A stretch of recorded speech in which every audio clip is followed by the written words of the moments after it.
I am sorry. Are you okay? Podcast is intended for mature audiences. The views and opinions expressed are those of the panelists and do not reflect in any way those of the podcast partners, sponsors, or affiliates. Enjoy. Hey, yo, live chat, power chat. Let me tell y'all something, man. The Matador. Ole, ole, ole.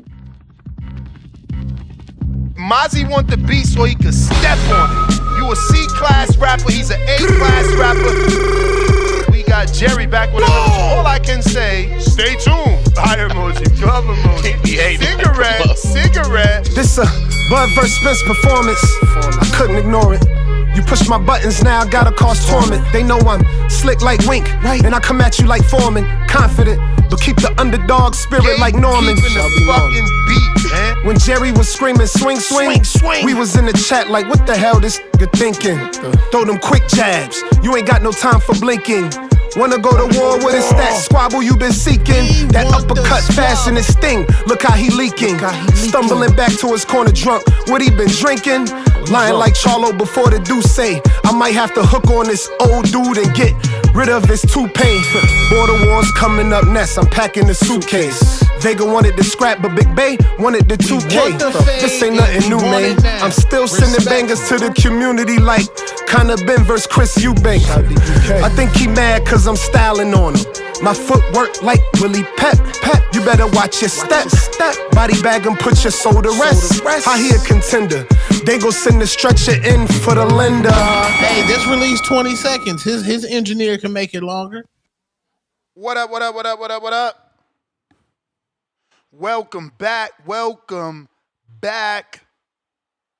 We are here for another edition of the Boxing Voice Radio. We got some breaking news as it looks like the TKO group that has aligned themselves with Dana White, Nick Khan, Turki Alalshikh, and Sella have been able to successfully put in a petition for a new bill. And we're going to dive into the Muhammad Ali American Boxing Revival Act and TKO Boxing and their bold vision as they've taken the boxing media by storm, standing on their word. They said that they would challenge the Muhammad Ali Act, and it looks to be as if that is the case. They've even got the backing from an Ali relative. It's quite interesting, man. I didn't think this day would come, but we are about to have two separate galaxies. The UBO is what TKO is trying to create, and it will be a parallel universe that runs alongside the other sanctioning bodies like the WBC, like the WBA, IBF, and WBO. This move is backed by Reps Brian Jack and Sharice Davids and TKO Boxing's UBO launch, backed by Dana White, Nick Khan, and Turki Alalshikh. The first fight will be the super fight that is Terence Crawford under this new label, not necessarily with these rules as the WBC, WBA, IBF, and WBO are on the line in the Canelo Crawford fight. But the UBO will be a parallel to the normal sanctioning body and ranking system. Now, the way the UBO is trying to entice fighters is they're saying their rankings will be free. So you don't have to pay to be ranked, or you don't have to pay sanctioning fees to be ranked. Now, Mauricio Suleiman had some things to say on X in reference to what took place. He and Coppinger had a heated back and forth, and Mauricio disagrees. He said, "Dear Mike, your assessment is not accurate. No fighter, manager, promoter, nobody pays to be ranked. WBC rankings are based on merit. The sanctioning fee that are paid by boxers are from competing in championships fights. I invite you to talk about the system so you may inform our side of the story. And that is on the back of Coppinger saying specifically, the sanctioning bodies, WBC, WBA, WBO, IBF, will still exist if this bill passes, but fighters will have optionality if they don't wish to fight in a system that requires to pay sanctioning fees to move up the rankings. That ranking system is enforced by 1996 Ali Act. So, this is what's been going on, and it's really a big topic in boxing. I'm sure you guys have heard. So we want to definitely, dive into this one and talk about this one. Hopefully we get enough callers to give us their take. But they made their introduction and they broke some news. TKO, Dana White, and Turki Alalshikh. The league is coming. They've petitioned for this bill. And the way that it's structured, I don't see this getting denied. For starters, they have a relative of Ali with the Muhammad Ali last name backing them. Then they have the unlimited pockets of Turki Alalshikh backing them.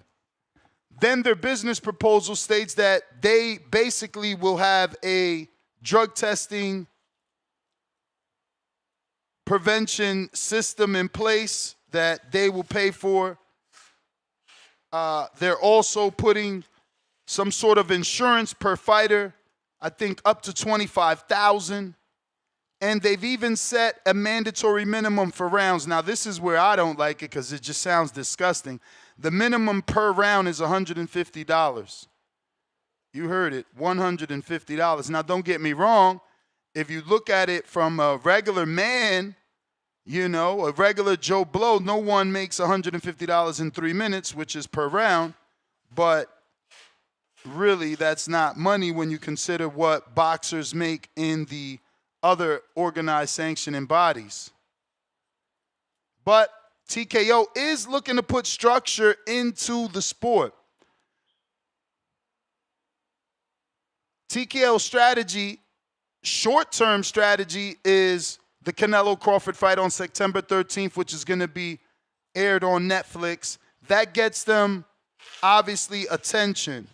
Their long-term strategy is slightly different, or should I say drastically different, and something that we've been asking for a long time.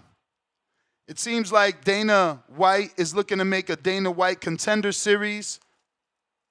It's rumored to be on Netflix, and it's a long-term 8 to 12 division Contender Series. Don't forget, Saudi will be funding it, and there's no other promoter ties. Also, with the Ali Revival Act, like I said, they're looking to cover minimum $150 per round, $25,000 injury coverage, training, protection, medical enhancements. No fees will be charged. So, from the outside looking in, it's looking okay, right? Like, they're looking to try to take care of their fighters overall, but it's largely being compared to what's happening in the UFC and the fact that so many fighters have sued the UFC and the exploitation of the fighters. So, will UBOs fix boxing, or will the normal sanctioning body stance remain valid? What are fighters going to choose? Because this will be optional. This isn't going to be a thing where it's one and not the other. You pick and choose where you want to go. The issue is that right now, from the outside looking in, if you join with TKO, if you become a champion, you don't have the leverage of a champion outside of TKO. The Ali Act from 2000 restricts titles. Dana White seeks to bypass that via Saudi money and Donald Trump ties.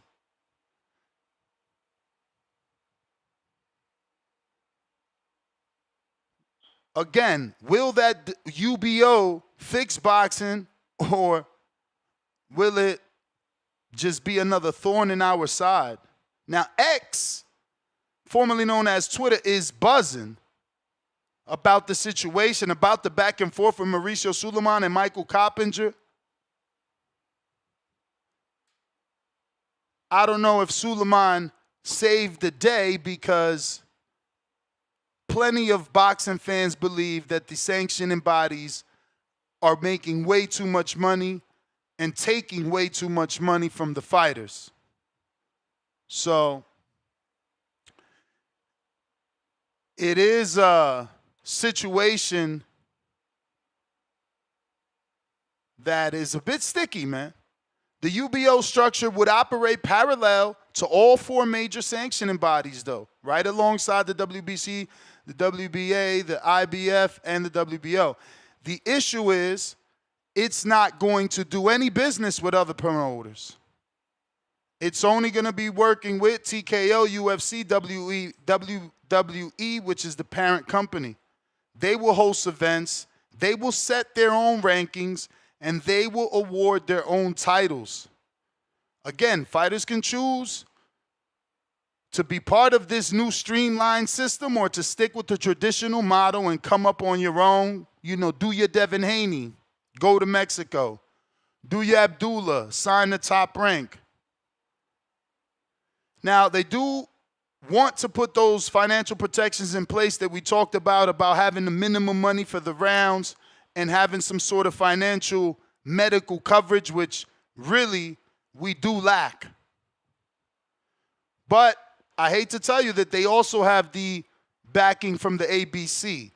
So it looks like they will be able to create their own UFC boxing league. But, you know, before people call in and say this is great, you just have to remember how many UFC fighters want to get out, have gotten out, just to cross the street to boxing to make serious money. Francis Ngannou, I believe, you know, and I'm uneducated in the UFC. I'm a casual, so this is coming from a casual standpoint. But he was a UFC heavyweight that in 2 fights made more money than he ever made in his entire UFC MMA career. So I don't know. It just it feels like this is a step backwards for boxers. Now, for fans, the structure, the best fighting the best, the ranking system, that could lead to fan excitement and fan appreciation. But the boxers won't have the same amount of negotiation power that they had in the past. Now, again, like I said, this is being backed by the Association of Boxing Commission, which is the ABC, which was shocking to me that they were on board. Outside of that, they have Lonnie Ali tied to it. That's Muhammad Ali's legacy. So I don't even know who the fuck Lonnie is. No disrespect, but they made sure to get them an Ali. So you can't just change it because he's dead. And, you know, look, even though he's dead, we got somebody right here. He's cool with what we doing, or she's cool. I don't know if Lonnie's a female or a male, but they got a piece of the legacy, man. They got a piece of the legacy to try to get this overturned. Obviously, they got Donald in their corner, and they got the money of Saudi Arabia. looks like the UFC CEO Dana White's vision is going to come to fruition without a doubt.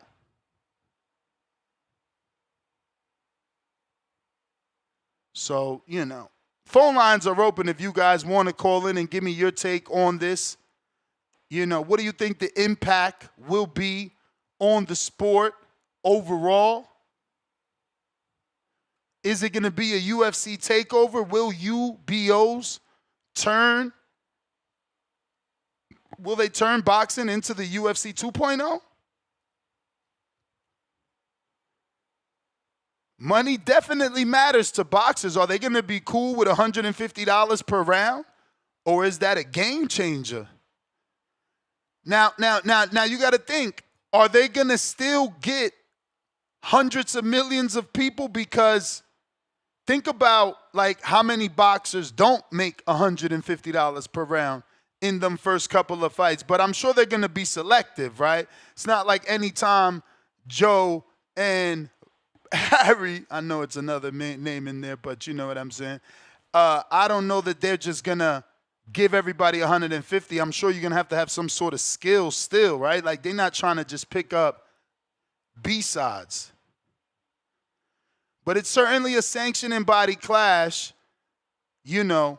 And I think a good way to counter this, if the sanctioning bodies start to see that they're losing touch, they probably need to combine, like I've always said, combine like Voltron.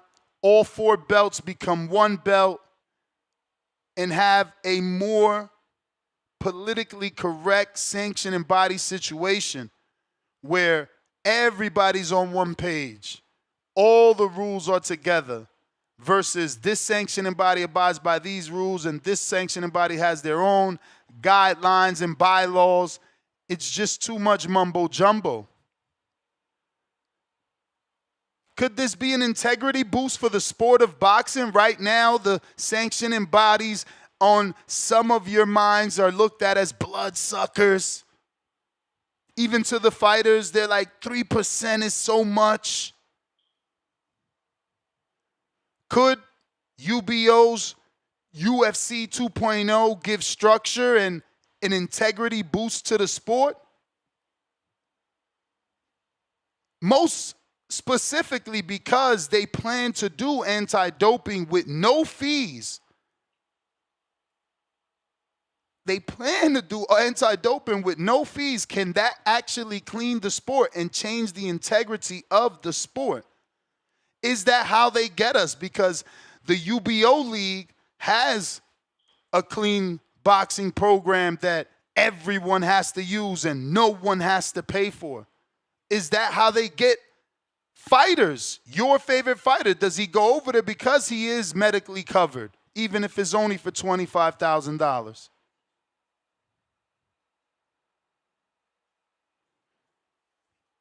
Their vision of a league is starting to be seen by most of us. They named 2026 as when this will all start. We're half a year out. Can they actually meet that deadline? Or was that a little bit too ambitious of them? Phone lines are open if you want to call in. Discord available. X Spaces available. We're talking UBOs plan to become the 2.0 UFC. I don't even know what that means, bro, because I don't watch UFC. The things I've heard about the UFC in terms of their structure and their pay and disgruntled employees has always been through this show and its listeners and callers. I don't do research on the UFC. I don't care for the UFC. But they're here now. And this is real. I didn't think this would happen, honestly. But it looks like it's moving in the direction of Dana White getting exactly what he wanted and starting his own league. Because remember, he wanted to break boxing down and rebuild it, and this is the easiest way to do that. You have no outside interference if everything is yours.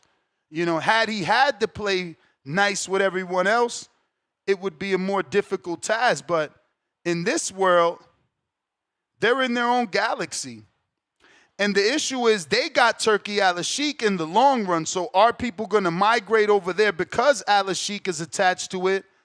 Or will they stay away because while Alalshikh is attached, there is a pay structure attached that is nothing like present boxing.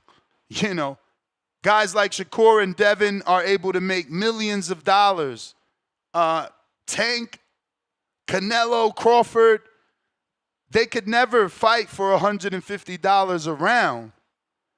You know, now again, maybe this is something just to get people in. I don't know what level of people you're going to get at $150 a round, but you also don't know what talent you'll find keeping that cap, right? Like, that's your minimum.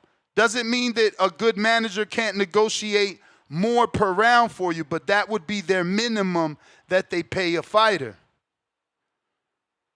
But yeah, man, very interesting to see which direction this goes. Who go? First caller up. What up, Nes? Mic check. 1 2 1 2.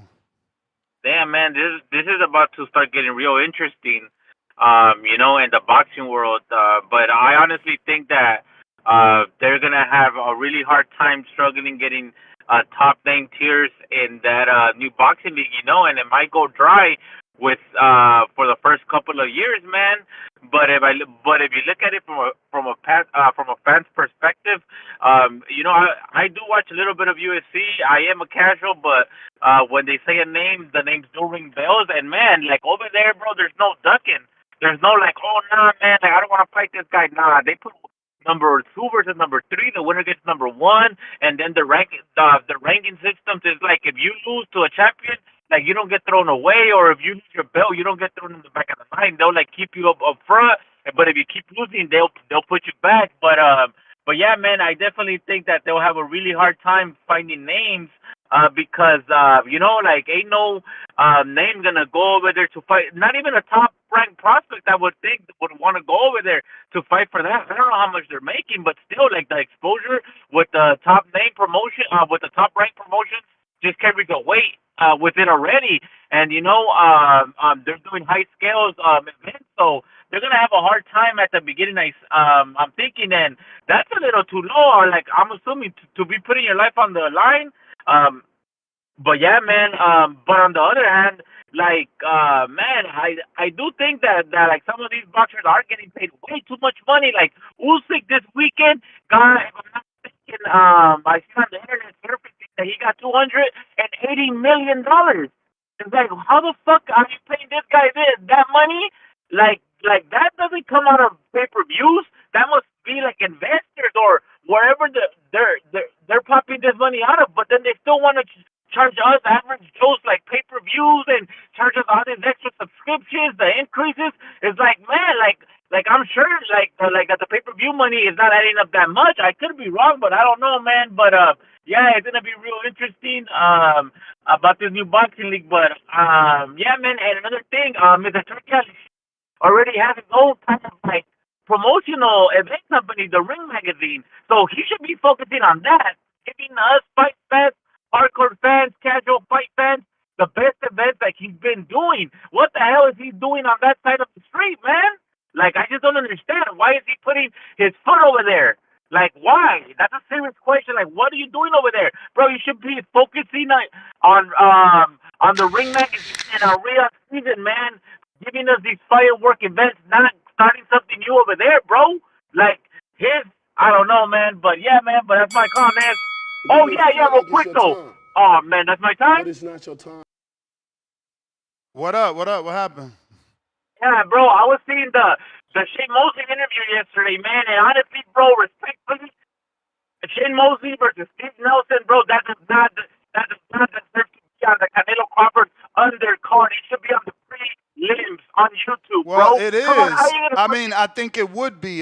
He said he's the opener, right? So I would assume he's talking about the prelims, and I mean Steven Nelson, but Yeah, your mic isn't the clearest, bro, but I appreciate you calling in. Listen, ladies and gents, we got a poll going on. Is Dana White and Turki's UBO pay fair?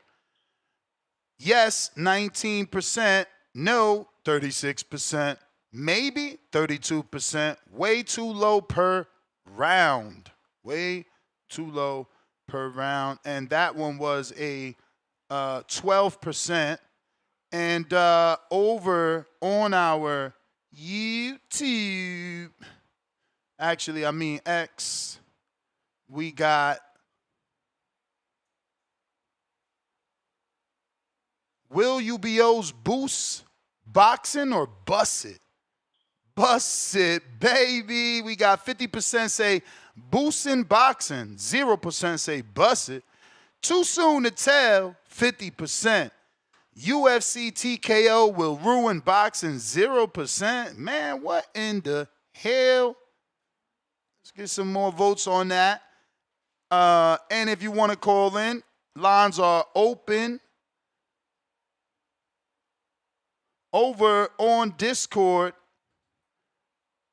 we also have a poll. Actually, no, we didn't. We didn't do one today. I dropped the ball. But we got more callers. Khaled, Indiana.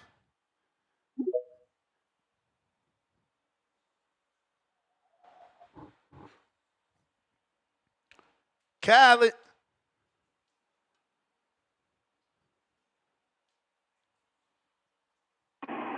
Yo, Nash. We hear you.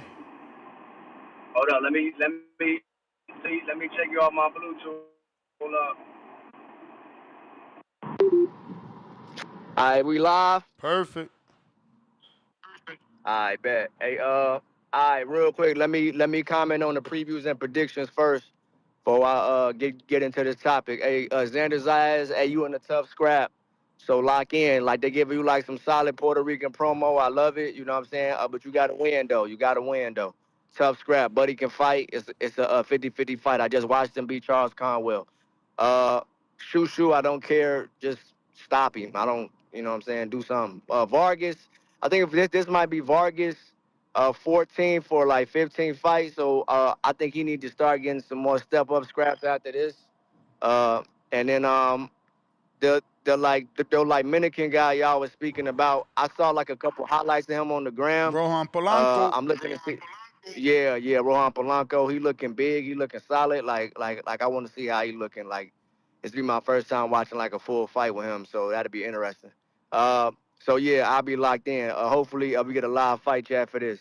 Hey, as far as the topic is concerned, I think that the 150, even though that's the minimum, I think that's just kind of way too low. I remember it was some numbers circulating early in the year. I'm not sure if like that got verified, if like that was fake or not. But I think the good thing is if you can get those numbers up, then it would put fighters on like salary, and it will like allow fighters to kind of fight full time, because you know sometimes Let me guys get are back working. to you, champ. Let me see what you got left here. You got about a minute and 30 left. I got Jerry Forrest on the show. Oh, he dropped off. Fucking hell. All right, we're going to wait for him anyway. Bam. Jerry. What up? Champ. Oh, man, he got bad service. It's because he's driving. All right, I'm going to tell him hit me later then.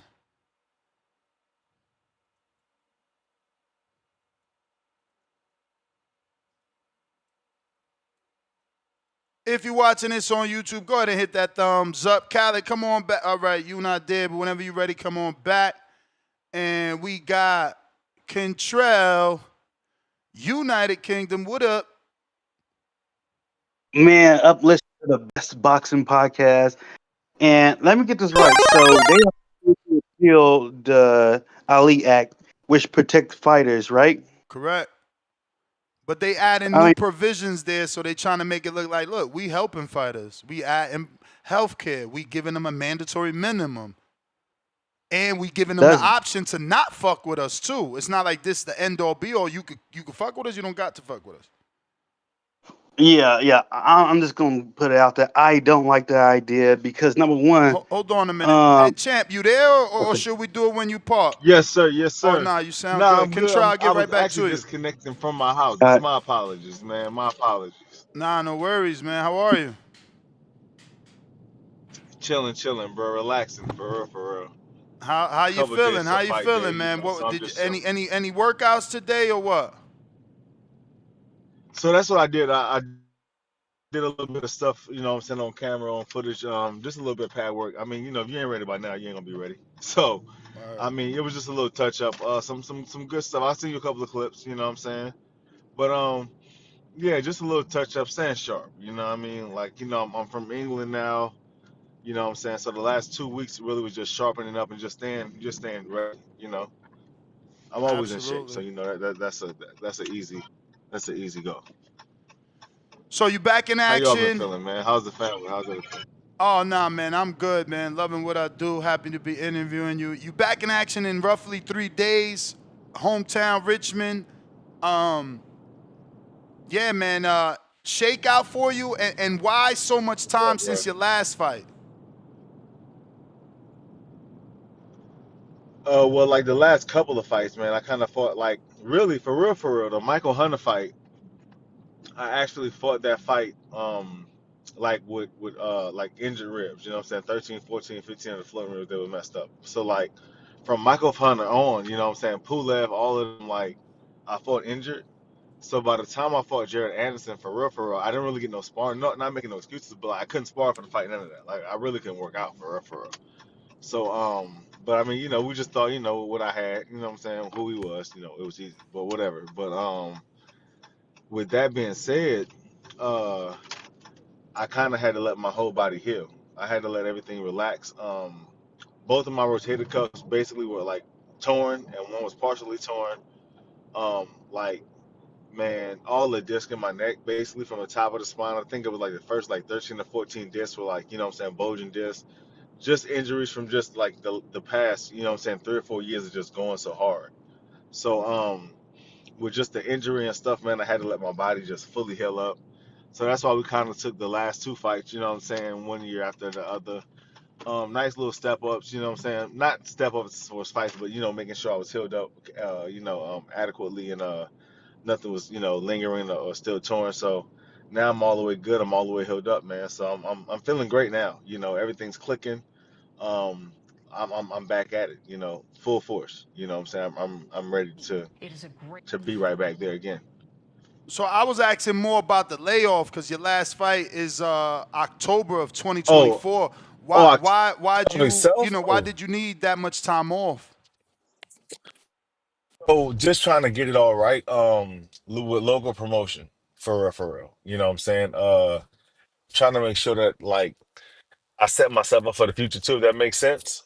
For sure. So here, with just the Bella and other people, you know, in the local community, we've been trying to put on fights, get things going to where we can actually have some longevity and you know, like Florida, anybody fight at home, make our own fights. You know what I'm saying? Make some good money and make it make sense with our fan base here. So that was the goal. So now we're kind of kicking it off. You know what I'm saying? Pretty much. You know, this is just one installment of trying to get it going and trying to make it happen. So this is just really hopefully the first of many.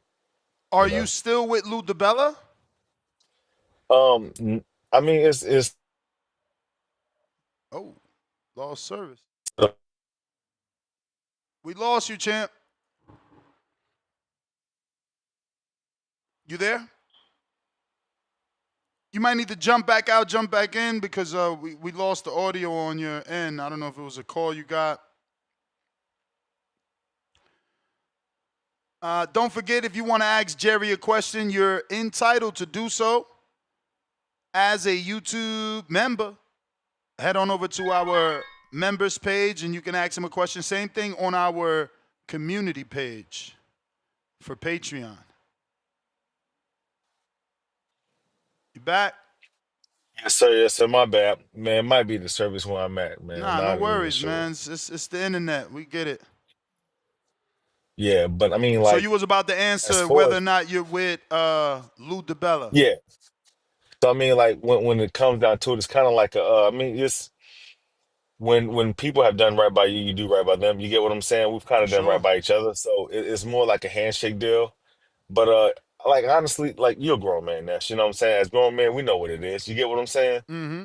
So it's kind of like right now, he's helping me, and of course, I'm a show love back. If he can, get me the fights that we talk about sometime, of course, so. It's more of a handshake deal, but yeah, I mean, if I was working or dealing with a promoter, it would be with Lou, or through Lou for sure, definitely. Do you think Lou is capable of putting you on one of those Turkey cards? Can he make the right calls? Because it seems like Turki Alalshikh is heavily invested in the heavyweight division, right? Yeah, yeah. I mean, like I don't see why he wouldn't be able to. You get what I'm saying? And in a sense, it's already some talks of like different Okay. things. You know what I'm saying? Like I've gotten some offers already to fight out there. You know what I'm saying? So I mean, it's been talks without. You get what I'm saying? So I like, something if it makes sense, things like people like him would only help hopefully enhance it. You get what I'm saying? Rather than hurt it. You know what I Yep. mean? But you gotta as a fighter, you gotta do what makes sense for you, of course. You know what I'm saying? But yeah, I mean he from what I know of at least, he has a great relationship with them. So I don't see why that would hinder anything, from moving out there. Sure. So I don't know if you've seen the news, but Dana White and Turki Alalshikh are trying to create their own league, and they obviously went to Congress and try to put in a new bill to have the Muhammad Ali Act, I guess, revived, right? Mhm. And amended. If I say that their minimum is $150 per round, how would you feel?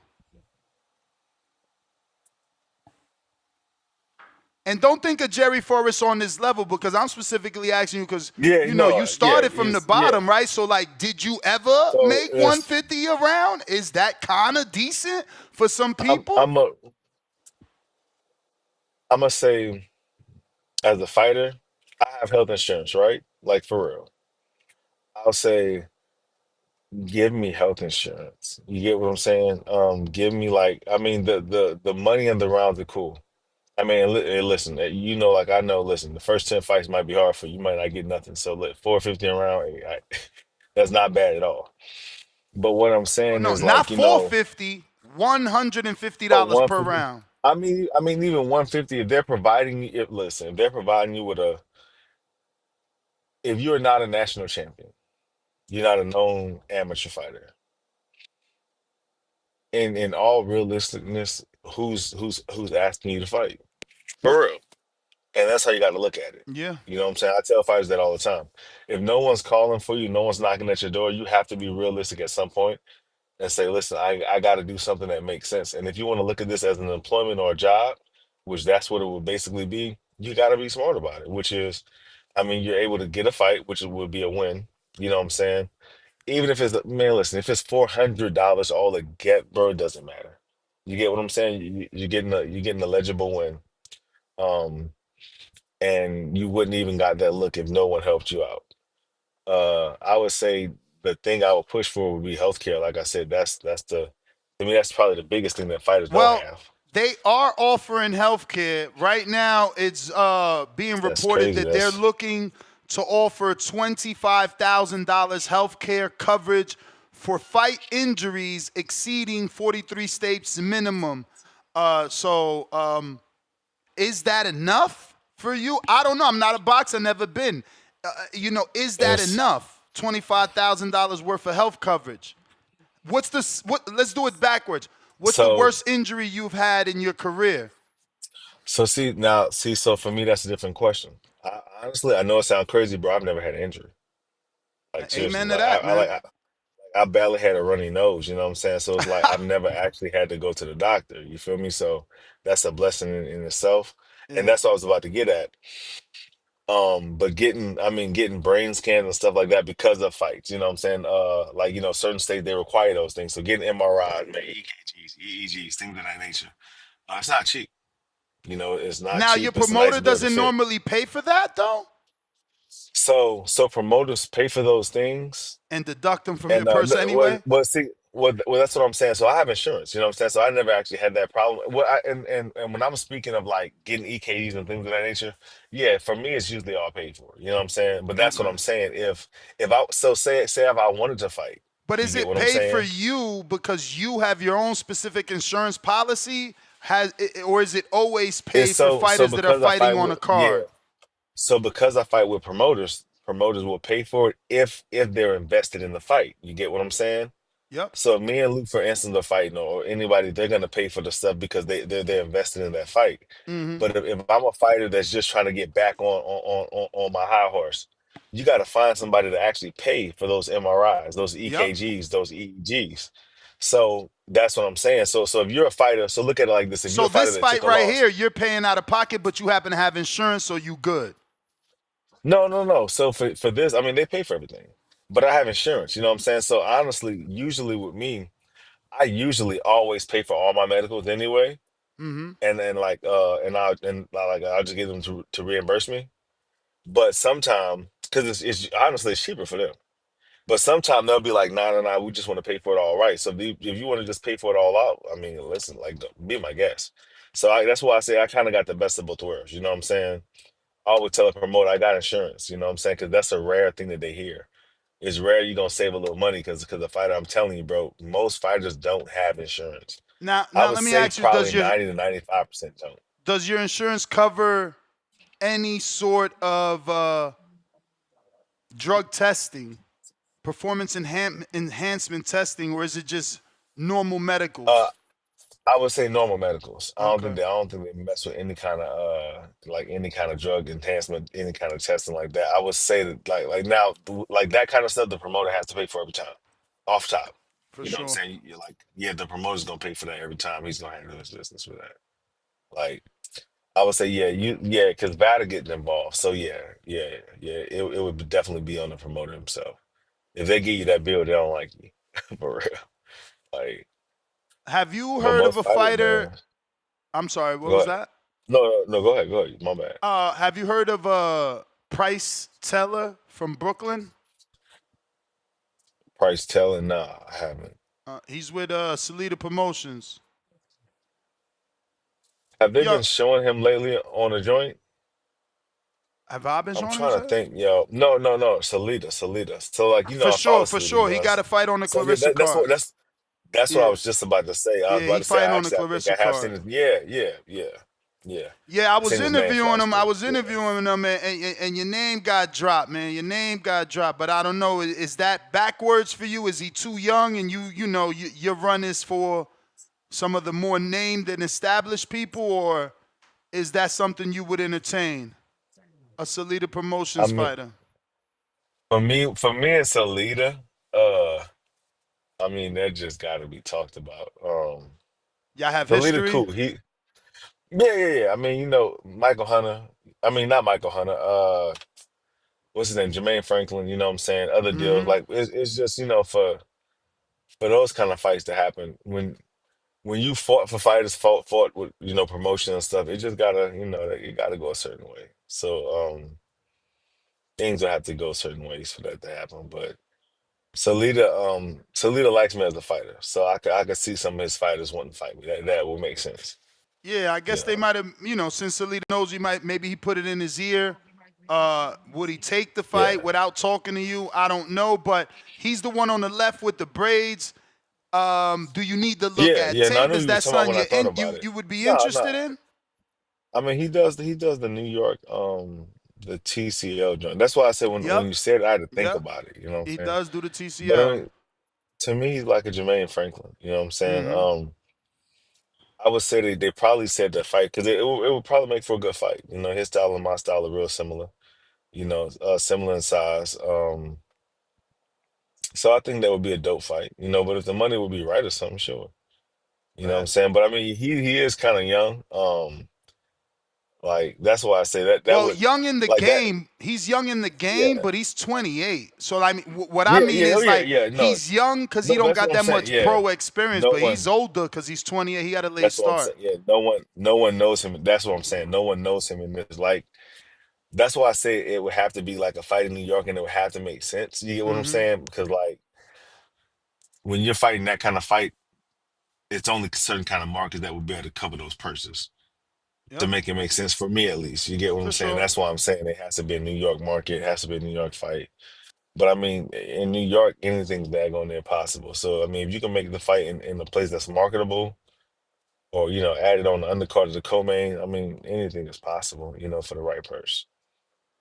I got Rue Why from not? New Orleans. I'm gonna go to the people's question. I got Rue from New Orleans. What do you think of? Damn. He said the same thing. What do you think of Price Taylor's interview on the Boxing Voice? He seems to think he can knock you out easy. Yeah, he I'm, interviewed him, man, so everybody heard it. I mean, it's cool. I mean, again, Easier he ain't said than fought done. nobody yet. Yeah, I mean, I mean, I know he on TCL, and I mean, that's cool. I get it, but nah, I mean, I don't. I mean, at least from the clip that I seen of him, because I don't really know him. Like I said, I only Yeah. know him from the little clips I seen, and then the Clarissa joint. But I mean, from what I seen, I mean, he's just a young wild boy. I mean, it's not really, All right. you know, I don't really, not unskilled, but he's just going for the gusto. I mean, I neutralize all my opponents usually, so. Got it. We got James Valdez from San Antonio, Texas. If you could obtain a rematch for any of your losses, who would it be and why that particular fighter? Mm. If I can, a loss. So I won't count the draw. Straight loss. That means you wanted the Mike or the Zhang fight rematch? Listen, yeah, you feel what I'm saying? But I mean, if I'm gonna go with a loss, I don't. You know what? Speaking of Salida, honestly, Jermaine Franklin all day long. Mm. Jermaine Franklin. Well, he's actually a free agent, Jermaine, so you can't get it with Yeah, Salida, but yeah, no, no, definitely I you should know, be able to yeah, get that yeah. fight. But like, yeah, you know what I'm saying. But like, Jermaine Franklin. If not him, you know what? I take it back. I take it back. I would say Takum. Okay, Takum. Carlos Takam. Carlos Takum. I took him way too lightly, and I just figured it'd be a rollover fight. So it's like, it wasn't hard for me to take him serious, if it makes sense. But I didn't take him serious enough, and I was only looking for the knockout. Like Mm. I actually fought that fight on some like I'm gonna catch him and put him to sleep. You get what I'm saying? Yep. And it's almost like I performed so underneath myself that in the later rounds when I actually did start coming back, it was too late. You know what I'm saying? Yeah. Fifth, sixth, seventh, eighth round, like it was too late. We were only going 10 rounds. So yeah, if I could actually get one back, that would definitely actually be the one I would want back as far as the loss. You know what I'm saying? Great For next sure. question. Do you think this is Toledo Treese? He says, do you think people that have never boxed before should be coaching?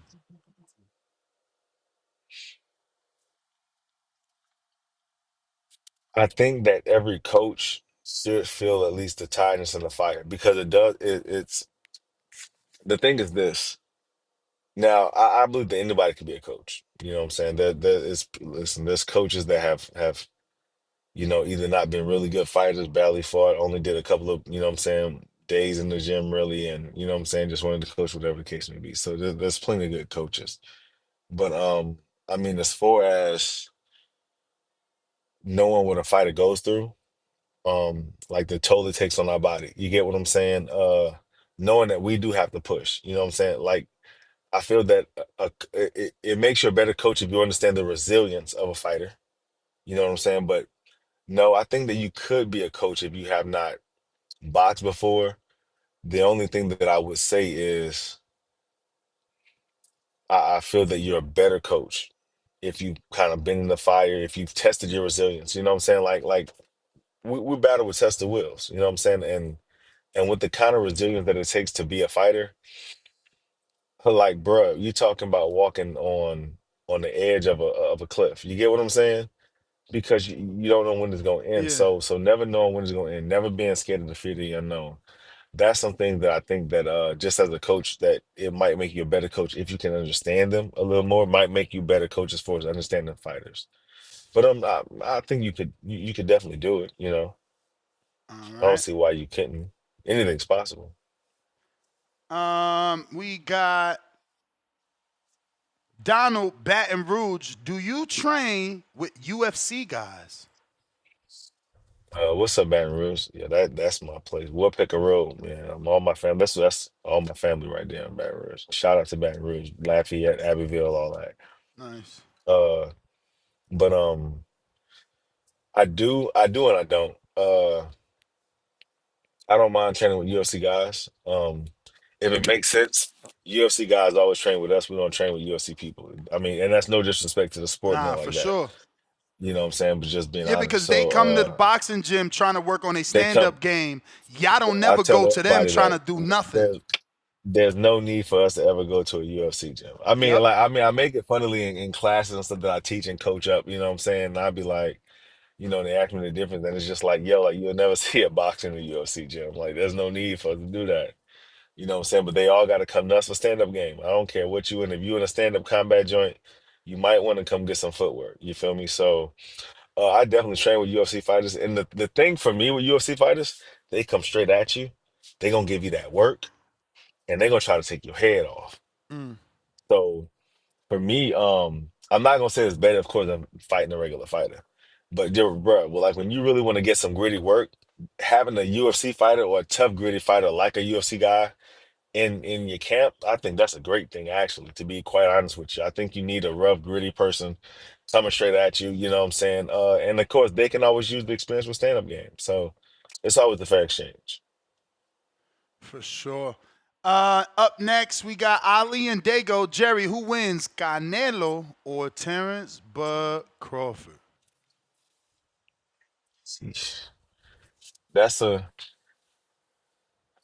it's that all comes down to one, better coaching, but it also comes down to the more superior plan of the fighter. Who can adapt and adjust better? Um, with this kind of fight, see, I'm biased on weight, right? Because I'm a small heavyweight. You get what I'm saying? So I'm, Yeah. I'm I'm biased on the weight thing. But it's like if Terrence can neutralize Canelo, like I think, if Terrence can neutralize Canelo, like I think he can, he could make it an easy night or make it a very fruitful night for himself. I'm not sure if he can or can't take the punching power of Canelo. That's not my business. But I think Canelo is who he is. You get what I'm saying? I don't really see him adjust and adapting to a lot of fighters. He forces fighters to fight his type of fight. I think Terence Crawford's crafty enough to where he can figure out how to get out of tight situations with him. And if he can and be the busier fighter, I think he might be able to pull it off. But if Canelo is staying strong, dominant, controlling the center of the ring and pressing forward, he could definitely make it a hard night for Terrence. Like, I mean, you talking about two great fighters. You get what I'm saying? Like, it's all gonna come down to conditioning. Who wants it more? And I mean, like, whose game plan is better, man? Yeah, it can always go one or two ways. But I'm betting on And Canelo. I'm betting on Crawford though. If I but you have to, going I Canelo, have but to. you betting on Crawford. I'm only saying that because, like, listen, saying, look, we know how it go. It's Canelo versus Crawford. Like, listen, if it goes 12, come on. Like, I gotta go Canelo. But if it's a sight to be seen, I'm gonna pull that Crawford's gonna be the person to do that. Honestly. Got it. Got it. Got it. We got the GOAT. Would you entertain a fight with Richard Torres next? I'm sure that fight's been offered to you. Hey yo, son, that's not my bit. Hey yo, hey, you're funny. You're funny. You're funny. You're Yeah, no, funny. I'm pretty sure. Uh, possibly, possibly. So what? You was injured? What Like, happened? Too soon? Short notice? Talk to us.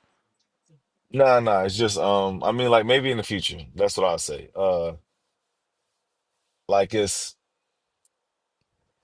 so where I stand at is like I can, I can, I can do a lot of stuff in my city. You get what I'm saying? And I can accumulate wins versus good opponents and make it make sense money wise. So, none of those fights are out of the equation but I want them to make sense for me. You get what I'm saying? Yeah. And especially if I can beat the guy, especially if I see a flaw in it and I want a fair shake at it, I always feel that it's best to just take your time and just make it make sense. So it hasn't. I'll say this: it hasn't been offered. It's been talked about for futuristic purposes. All right. So Um, definitely been futuristic talks about it though for sure. we got Malcolm in New York City. He says, "What are 2 questions you'll ask someone that'll let you know if they're invited to the barbecue or not?" 2 questions you'll ask someone to see if they're invited to the barbecue. Yeah, yeah. How you screening them? Uh, That one what are you got you bringing? thinking. You had your mouth open and everything. Like, wait, what? Because because man, you never know who be watching this joint, yo. And people be asking, like, I do a lot of crawfish balls and stuff, yo. People be asking to come over, and it'd be like, yo, like with I'm from Louisiana, but I live in Virginia. You get what I'm saying? So it's like, so out here where I'm from, it's a rarity to do real stuff, like real Cajun stuff. So I mean, what can you offer is more like how I am. You get what I'm saying? Yeah. So I mean, I don't know. Where you from? That's the first question I'm gonna probably ask you. Where you from? And I Okay, mean, but we like, gotta what you assume you eating? know the person already. You gotta assume you know the person. Let's Oh, say, I know let's him. say it's a Okay. former spawn partner. So he spent the week Oh, like with you, boxing world. but you Okay. don't know him like that. But he spent the week with you, and now you got this barbecue to go to. How do you know? Do you invite this guy with you? Sheesh. Oh man. Do you eat pork? You know what? Boxing 101. Boxing 101 and especially in like just where I'm at, especially. Do you eat pork? You know what I'm saying? A lot of Muslims out here in this area. And a lot of fighters don't even eat pork. You know what I'm saying? So I would ask that. And I mean, are you trying to cut weight? You know what I'm saying? Like, are you one of those fighters that, you know what I'm saying, you monitor what you eat? Like, cause there's so many heavyweight shows that's like, I only eat salads. You know what I'm saying? I don't eat meat unless it's like 95% meat, you know what I'm saying, 5% steak, I mean fat, you know what I'm saying? So what do you eat? Do you actually eat barbecue? Like, do you eat sausage? Do you eat Italian sausage? What do you eat? And do you eat pork? Those kind of things I would probably say would be the most prone thing for me being a heavyweight. You know what I'm saying? Because all the weight cutting stuff and stuff like that, we don't really have those problems, to be honest. You know, now if I was Mm-hmm. with somebody small, I would definitely ask them, you know, hey, you worried about making weight? You know what I'm saying? Because those kind of fighters, you don't even bring the cookouts. I mean, to be honest with you, like, so yeah, if you're a smaller guy that got to make weight for a fight or something like that, you trying to watch your weight. I'm not even gonna invite you, to be quite honest with you. I'm gonna tell you I got somewhere to go and I'm gonna holler at you later. But yeah, if we heavyweights, I mean, you know, you a pork eater, bro? 'Cause it's gonna probably be some, you know what I'm saying, some pig feet or something. I don't know. And you know, if you just one of them, you know, carnivore guys, you know what I'm saying, you're gonna probably be able to roll. But if you're a vegan or, you know what I'm saying, you watching your diet or doing the salad thing, that you know, as a pro heavyweight or something, listen, it's not gonna be the spot for you. For real. Uh, that is all the questions, champ. Give out your social media. Let everybody know where they can get those tickets to watch you fight if they're in the area. Well, yo, man, this Jerry Forrest. You know what I'm saying? You can follow me at Jerry Forrest KO. That's Instagram, Facebook. Tickets, man, mainstreetmainevent.com. You know what I'm saying? Mainstreetmainevent.com. Come to the fight, check it out. Zab Judah and my man Mill City, they'll be there commentating. We're Okay, gonna get you in there on one of these joints too. let's Yo, we're go. gonna get you know, we're gonna Oh, get you on one of these yeah, joints, let's yo. do it, man. I'll We're come gonna get out. you on one of these joints, yo. Like, we're trying to make it a boxing coach out here. You know what I'm saying? Like, that's what we're trying to involve. That's why, like I said, that's what kind of took me so long. We're trying to make it a boxing culture. So, you know, Jerry Forrest KO, man, check me out. Come out and support. You know, like I said, mainstream main event. We're here. All right. Well, I appreciate you, Jerry, man. Get that win, and we're going to get that victory lap. Yes, sir. Thank y'all for the time. Hey, look, man, it's always love, man. Always, you know what I'm saying? Great talk, bro. Thanks for the positivity and all the love, bro. Salute, champ. Best of luck. There you have it, ladies and gentlemen. Jerry Forrest, the Slugger. Salute, man. Salute. Big, little, small. We interview them all. If you're watching this on X live streaming video, I need you to go ahead and hit that retweet, repost, retweet. Repost is going to help with the visibility of the show. It's going to help put this episode in the eyes of boxing fans that don't know. We rock out twice a day, multiple times per day.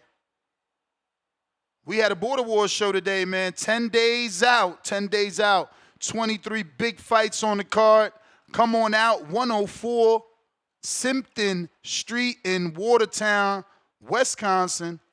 The Purge is going down. If you can't make it to Watertown, don't forget we're going live on YouTube right here at 4 p.m. Central Time, August 2nd. That is Saturday. General Camino. What up? Yo, Ness, what's good, man? What up? What up? Been a minute, champ. How you been? Chilling, man. Been working crazy, bro. Been working, but I've been listening though. I ain't gonna lie to you. I've been listening. Appreciate today's topic. Oh, definitely, bro. Today's topic though, man. That new Dana and Turkey, they caught him slipping, man. Not only do they got a Ali, they got the top fighters on the other side helping kick off they shit. I mean, what a power move to get it all started. But I mean, I don't know. It looks like it could work for some fighters that need to get paid. Because if you need to get paid, you're going to take fights where they at. But I think you mentioned that if you go on that side, you don't do any dealings with anybody on the other side, correct? Nah, I mean, once you go on that side, you're going to have a contract, and that side said they're not dealing with the other side. They're trying to operate as their own world. See, now they're going to have their own rankings. They're going to have their own belts, everything. Okay, so then they really going to be they're going to be on their UFC or boxing, really. Yeah, UFC 2.0. Yeah, I mean, it's billions of people in the world, so I mean, they're going to find somebody to get it jumping over there. Somebody going to go. I can't say they'll get any of our big names from our side. I mean, they may get a smaller name or two because there's a lot of people in the current setup of boxing that, they feel like boxing hasn't been right or done right by now. So I could definitely see a lot of people, jumping ship. I don't think it'll be any of the top names or even any of the names like under that. But I think, that bottom tier level, those names that got a big fight and they never saw another big fight again, or they got a decent fight and never ended up with another fight or a decent fight again, you may see some of them jump ship. So it'll be interesting to see what unfolds. I mean, it's crazy how they undoing the Ali Act. I mean, they undoing the Ali Act basically saying, like, the current setup is flawed. Outdated. Like, they trying to say it's outdated. And the way they going to get it off is like, because they like, oh, look, they don't even get insurance. We got an insurance plan set up. Look, they don't even got a mandatory minimum. At least the minimum you'll make per round. They don't have structure. Yeah. They got 4 different belts. They got 29 different champions. Like, it's going to be a look at them versus us type thing. Yeah. And those aren't bad points that they making. The only thing is, like, you going towards like a UFC kind of setup in a sense. And clearly with those contracts, like, they not saying it, but that pay gonna be capped somewhere. Like, people ain't just gonna be making 20 million, 15 million. That information hasn't come out, but there was previous leaks. Let me see, could I find it?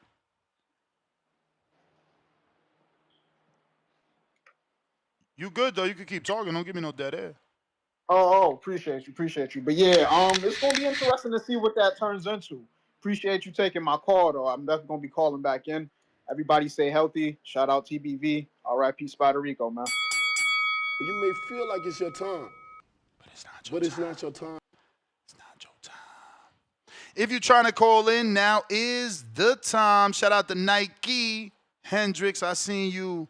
Give me that retweet, repost. Appreciate you. Trizzy, going back to you. What up? Hey, I'm so glad you were able to come back to me. I'm about to go to bed, but your guy need to get ready to clip this. So I think that it's $25,000 for insurance, right? Mm-hmm. That's trash. So I did research, man.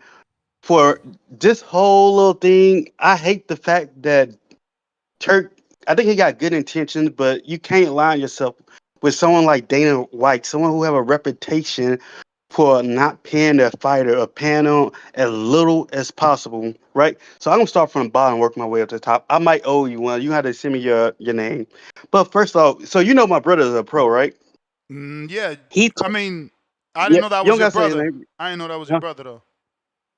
Yeah, I thought that was just he like told your me. friend. No, that's my brother. He Okay. told me how much he had to pay for fighters, right? He paying more than this for fighters. So on average, he paid 300. If it was over a 12 round fight, he paid on average $333, which is crazy because that's like less than half of what he offering. You know what I mean? So you mean to tell me my brother can pay $333 per round? Let's say it was over a 12 round fight, and Dana want to pay $150. That's a joke to me. Like, are you serious? Like, no, it's horrible idea. Horrible idea. And then what happened if I get a knockout in round one? Are you just gonna pay me $150? No, you need to pay me. I'm a prize fighter. Pay me and go. You know what I mean? Yeah. So I did the research on this. So a lot of fighters end up getting like brain injury. Like I'm gonna name like 5 fighters off the top of my head. Jared McCullough, he got a brain injury. Pritchard Colin, he got a brain injury. Richard Wilfred Benitez, he got a brain injury.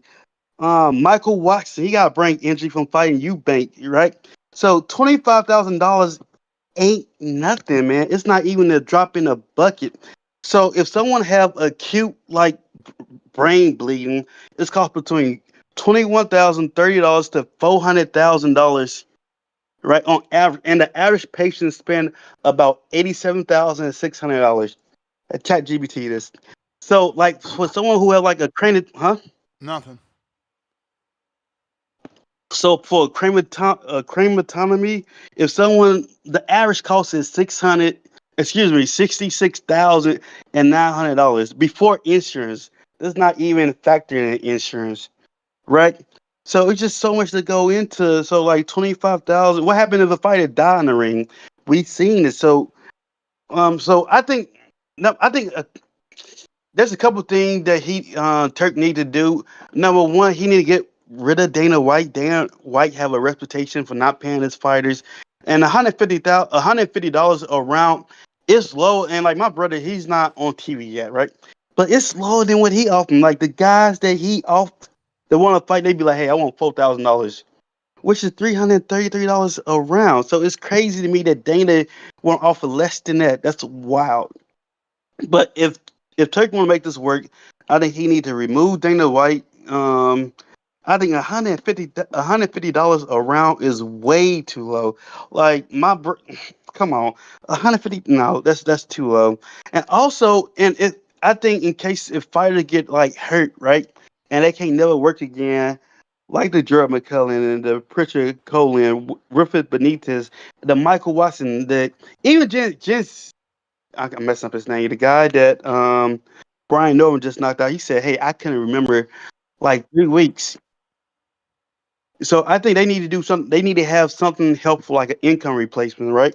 So if I can never work again, or if I die, that you would subsidize my family for the rest of their life. So they should be taken care of. Do you agree with that, or you don't agree? For sure. For sure. If they could get someone to do that. I got like a couple more things I think he can do to make it sound appealing. Like one, I don't think you need to remove the Ali Act. I don't care what are you doing. It's there for a reason and we need it. Right? I Well, think that's they're all because amending it. Dana. They're amending it. Huh? They're amending it. No. And the last thing I think they could do, this can really boost up a fighter pay, is I think they need to just put it on like free TV. Whenever like fights is like you don't. Nope, that's my time. That is champ. Bo Rogers. Yo, yo. Yo. What's up, Ness? What's good? Chilling. Hey, look, I'm gonna tell you what I think. I don't think it's a bad thing in a way because you take Turkey when it got Dana White because Dana White is white, and he can probably get things done that some black people can't get done. You know, Al Haymon was trying to get the same thing pretty much going on, but they protested and they fought him about it. So let's let Dana come on through and knock those walls down, get rid of that law. And I think what'll happen is once he get rid of that law, I think a whole bunch of leagues gonna pop up because there's a lot of people out here. Can you hear me good, Ned? Yup. Yeah, I think a lot of leagues gonna pop up. You're gonna have PBC and Top Rank. They gonna be together. You're gonna have a lot of people all over the world, not just in America, but all over the place. And if TKO don't got their right model, because like Al Haymon, he like Top Rank and PBC and Matchroom, now they send their fighters over to Turkey to help them out. Then he's gonna try to cut them all the way out the picture. You know, they gonna be thinking about that shit. So once that law gone, they gonna set their shit up. And I'm pretty sure they know motherfuckers with money. They out there in Vegas and shit. They know people with money all over the place. They gonna be probably 3 or 4 more leagues come up, and they ain't gonna be no super crazy size league. You don't need too big of a league, but you need enough. And you know, all the fighters that Turk can get his hands on, Al Haymon can get his hands on, Bob Arum can get his hands on. So we get ready to have we get ready to have a whole bunch of islands is what I think. You know what I'm saying? But I'm cool with it. I always wanted to be able to start a league up and have my own belts and stuff like that. That'll make it work, but you need Dana to get it done because he, like I say, he's a white guy. He got the complexion for the protection. He cool with Donald Trump. So let him, you can lead from behind. Let him knock the wall down, then we'll take over like I've been saying before too. But it is what it is. I'm not mad at it. I like to see everybody get money, but they want to keep all the money on the back end, and that's where they gonna lose at. Because the PBC how their way, they gonna still be trying to get these fighters their money on the pay-per-view thing. And if they got a lot of shit knocked out, they can make a lot of shit happen. So I just see a bunch of their islands forming. I'm cool with it. I love all this boxing we getting. I don't mind that it come on at the same time. It's feeling like a real sport now because basketball, they have their games on at the same time. You can watch different games at 7 o'clock. Then you got games that come on at 10:30. So, and they, you can just pick from them. So I'm cool with it. I ain't hating on it. And I just want Dana to go ahead and kick that door down that Al Haymon couldn't kick down. And then, we'll take over from there. All right. So that's all I got. All right, champ. All right. If you're watching this on YouTube, go ahead and hit that thumbs up. Absolutely free. It's going to help with the visibility.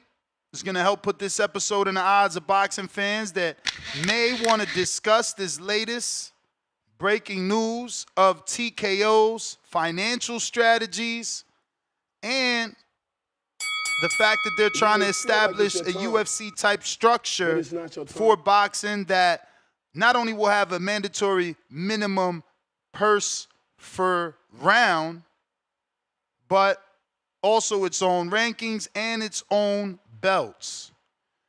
What we do have, though, is the previously March leaked pay breakdown, which seems even less. This was more, right? Because if you look at the $150 minimum that was broke news today, a 10-round fight is $1,500. This old leak said $20,000 for a 10-round bout by an unranked fighter. So I guess they leaked it purposely so the real boxing people could be like, well, wait, you find an unranked boxer just because it's 10 rounds, why the fuck should you be getting $20,000? And I don't know, somehow an unranked boxer in a 10-round fight now is only $1,500. But hey, listen, this is the old leaked pay scale back in March. Pay breakdown. $20,000 for a 10-round bout by an unranked fighter, $50,000 when ranked by the company at number 5 to number 10, $125,000 when ranked by the company at number 3 to number 4, $375,000 when challenging for company championship, $750, 000 when defending company championship. So not even $1 million. At least in boxing, most divisions, most guys, once you become a champ, you make $1 million. You know, they're not even making $1 million. They're making $750,000. And then this leak today, again, it did say minimum. That means that there's plenty of room to negotiate between minimum and mandatory and maximum and where you actually land. So, you know. But these are their minimums. Phone lines are open. Stock chasers. What up?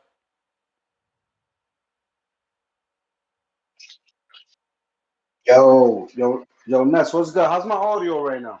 Sounds all right. Yeah, hold on, let me get away from this. I'm cooking real quick. But listen, so I think, correct me if I'm wrong, Ness, but to me, this is like for obviously for lower level fighters that are coming, right? That's obvious.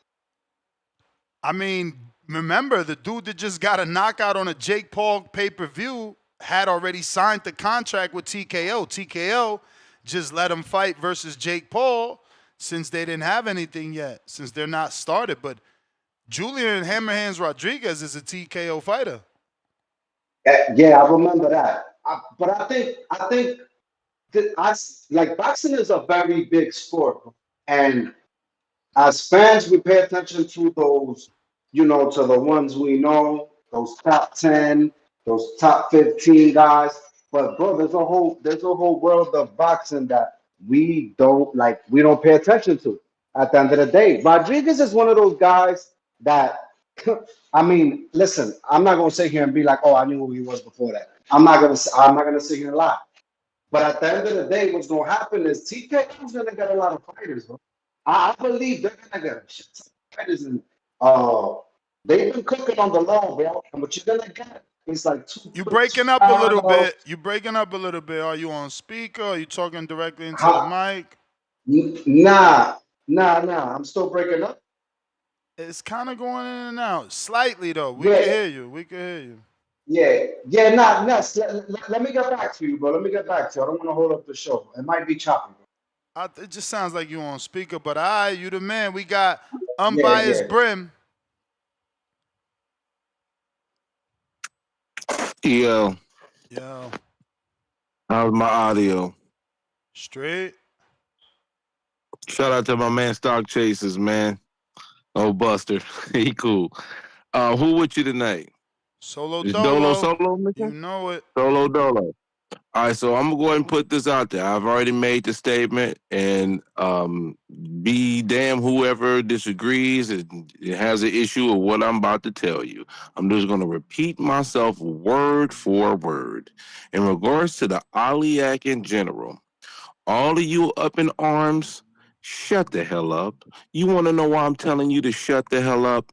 Because they've been circumventing the Aliak for years. This fake outrage in America right now is on the verge of 0 networks that's carrying boxing. ESPN, Fox, Showtime, HBO, NBC, all gone.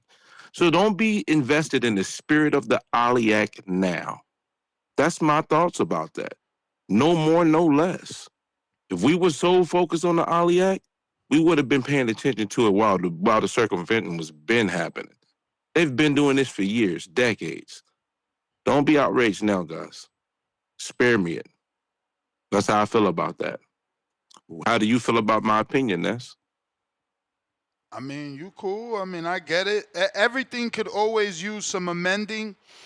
I don't mind because it's a parallel universe. So it breaks down to the Matrix, right? You pick the red pill or the blue pill. If you went with the blue pill, you with them, and you capped until you not, right? Like, because obviously McGregor you know, once you get bigger than the company, they're forced to renegotiate. But like, you know those contracts are gonna be ironclad over there, and that's why those UFC dudes always crying. So, yeah, I mean, you cool with I just saying don't think it's people gonna should make a be big enough outraged. ripple, bro. I don't think it's gonna make a big enough This is a ripple to the game long-term itself. plan. This is a long-term plan. I read an article that they putting out a contender series on Netflix for this. So, Okay. you know, 5 Okay. years from now, they could be the shit. You might be right. It's possible, but I mean, like Steve Kim commented on my post, and what he said was kind of factual. It's like this is like talking about and being concerned about World War II after Hiroshima. Like the damage was been done. There's not some like some rug pulling, some wool over the eyes or some grand. I just don't see it being the biggest ripple that I think we all think it's going to be. I could be wrong, but I don't. And if it is, it probably need to happen is because how we running the game. I mean, look at our landscape. After this weekend, is there any network showcasing boxing on any platform, terrestrial television? Nope. There's your answer right there. So obviously what we're doing right now ain't working, players. What they doing from top down ain't working. Because if it was working, you wouldn't be going this direction. It's the opposite direction you would want to go. And this is for America. This ain't for the rest of the world. Boxing's become more global than it's ever been. And I know it might hurt us American fans to say this, because we're still quote unquote the Mecca, but that standing is not the same standing it was, 30 years ago. It's just not. But that's just But all I wanted to say what about about that, the man. league I'm sorry. Yeah. finances? What about the league finances you've been seeing both in March and today? Wait, say that again? The leaked finances that you've been hearing about since March and now today in terms of the pay grade. Now, were those leaked pay grades based on the terms of the Ali Act itself and not TKO? Or was both of them based on TKO? Yeah, both based on TKO. Well, I didn't read the second pay scale supposedly TKO, because the thing is, this whole Ali Act thing, that has nothing to do with TKO in regards to their pay. If they set a standard based on the law that they set in tone, that doesn't necessarily mean that's exactly what TKO is doing. But if you're talking about the information is coming out directly about TKO, yeah, then I have to do my research. There was a leaked fighter contract that I just read with the fighter pay grade, and that's verified by CBS Sports. Okay. Can you like comment on your give us the links on X Spaces or something, and comment it on it so we can be able to read it, whoever hasn't, because I haven't. All right. I definitely appreciate that, because I mean that's information that probably will prove to mean something. So, but I just don't want to be jumping up in arms like some people do, and they ignore what was already happening going into this. That's all I'm saying, man. But outside of that, a little light week on the boxing. We've had 2 really good weekends of boxing, so we got a little more light, little Clarissa Shields and a couple other little mid guys. But I'll be watching. But I appreciate you, Ness. I'm out of here, man. I got you ready to go to work. All right. For sure.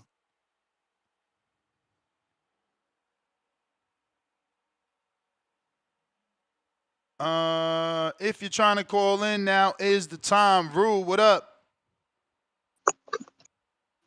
Good evening. What's happening? What up?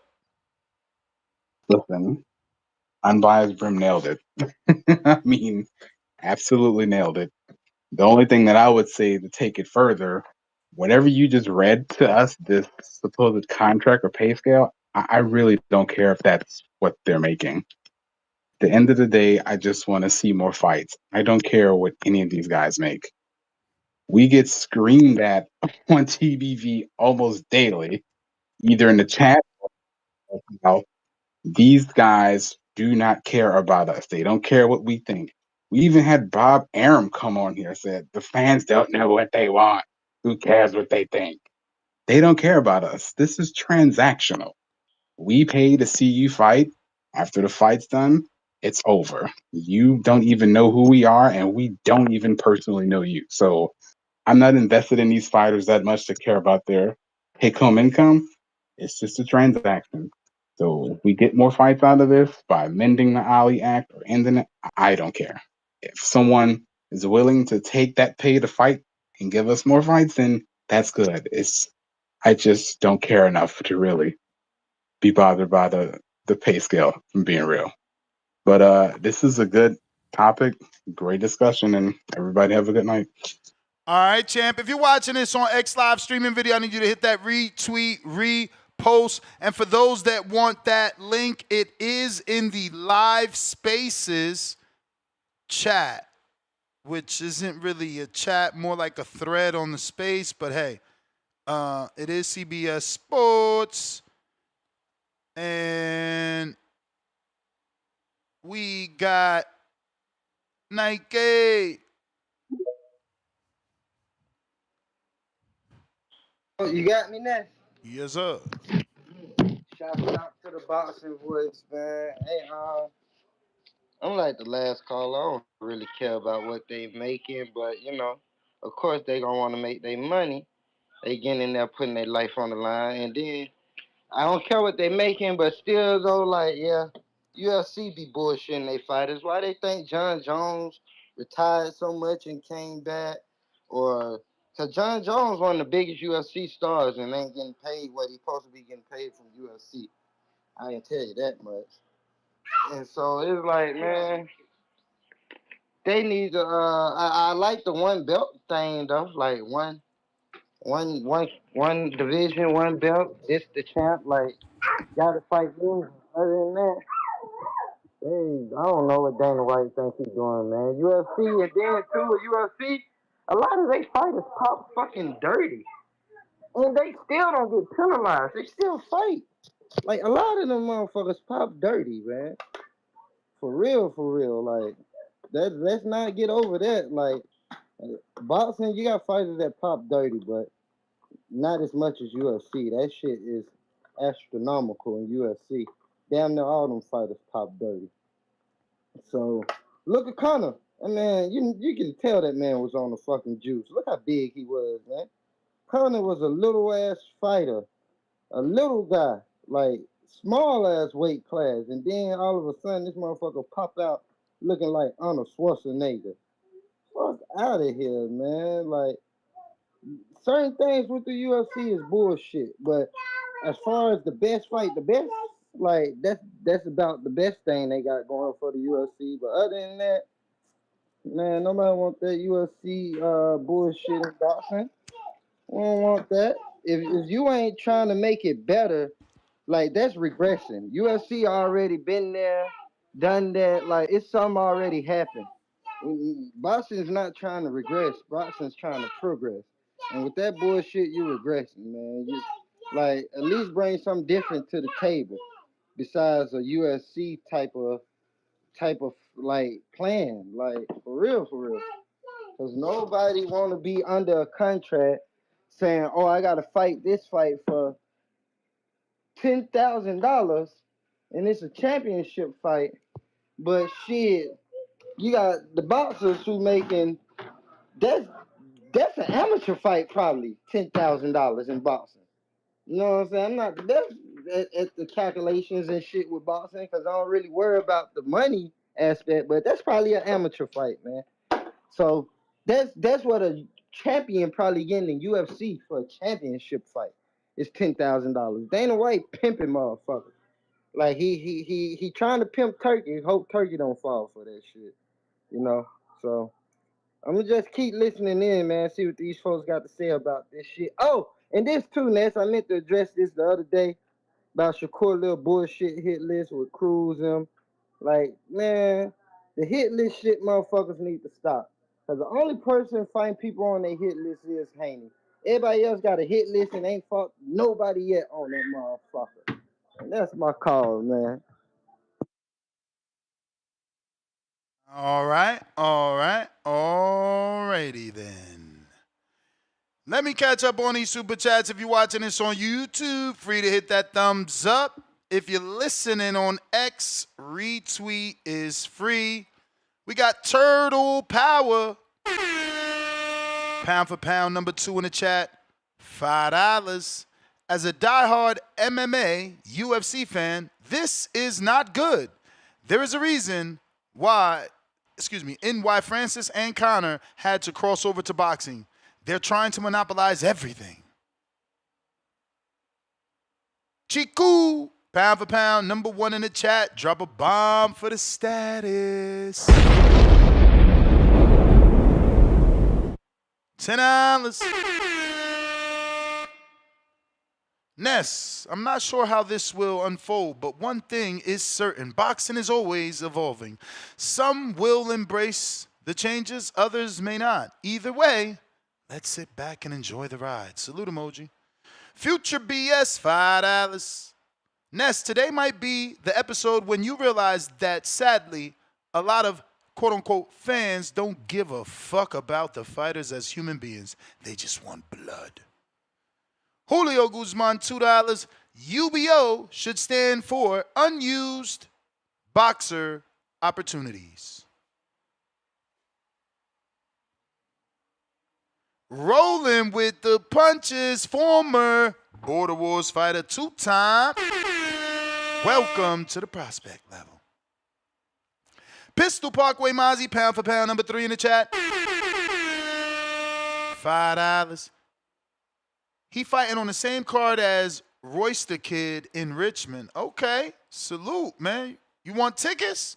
I got you, B.A. Don't you live out there? Let me know. I'll have him put something together. The Jack Artist, $5.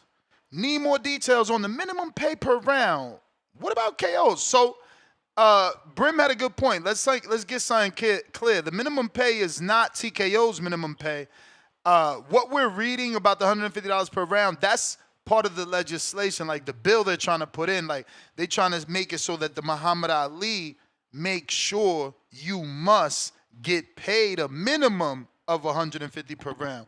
That's got nothing to do with the TKO contract. So shout out to Brim. He is absolutely right on that, you know.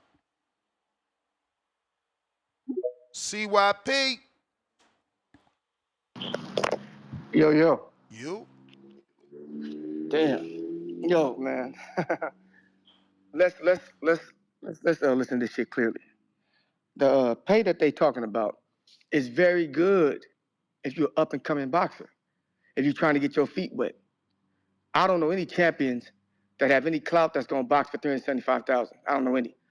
If you're a champion or in any kind of star power, and you think you need a league to help you make $375,000, then you talk to the wrong people. You talk to the wrong people. You just talk to the wrong people. I don't understand why you would go get Dana White, the dude who all the fighters hate, to help you get love from your fighters. Because you got to get them to sign up. You got to get them to sign up with you for it to work. You can't just go tell them you're coming with me. You can't go buying out contracts from Golden Boy. It don't work that way. It's the whole league. To me, Dana White has always been what he is, Dana fucking White. He's always wanted to get into boxing, and this is the way to get into it. I'm going to say this controversial statement because, you know, I'm controversial. I say what's on my mind. Leave it to an Indian dude and a white dude to come try to take over a sport that they really ain't even in. Rewind. Leave it to an Indian dude and a white dude to try to come over and take over a sport that they ain't even fucking really in. This is a Latino black sport. Let's keep it a thou wow. We don't need you motherfuckers coming over here with your fucking ideas trying to tell us how to do shit and how much we should get paid for our fucking services. Let's keep it a thou wow. Now let's go back. I find it crazy that you believe that if I'm in a fight, say Canelo could generate $10 million, $15 million for a fight without nobody's help. So that means he got to fight somebody. So the dude he's fighting, he's going to give him more than $375 just to lose to Canelo. He going to pay you more than that, right? Wilder had a fight in his hometown in the cut. He could generate more than $375. And he on his way out. So fighters, if you have any kind of star power, don't fuck with no Dana White. Because you see what his stars do when they have star power on his side. They leave. So why would you go and fill in a spot that they're leaving? Don't ever do that. Don't ever go fill in a spot that somebody left, especially when the writing's on the fucking wall. Don't do no shit like that. Let's sit back and watch this shit play out. Because there's going to be more details that come through. They're going to get public feedback, and then they'll change it to offer more money. That's how they do when they're trying to take your shit over. When they're trying to stage in the coup, that's what they try to do. Huh?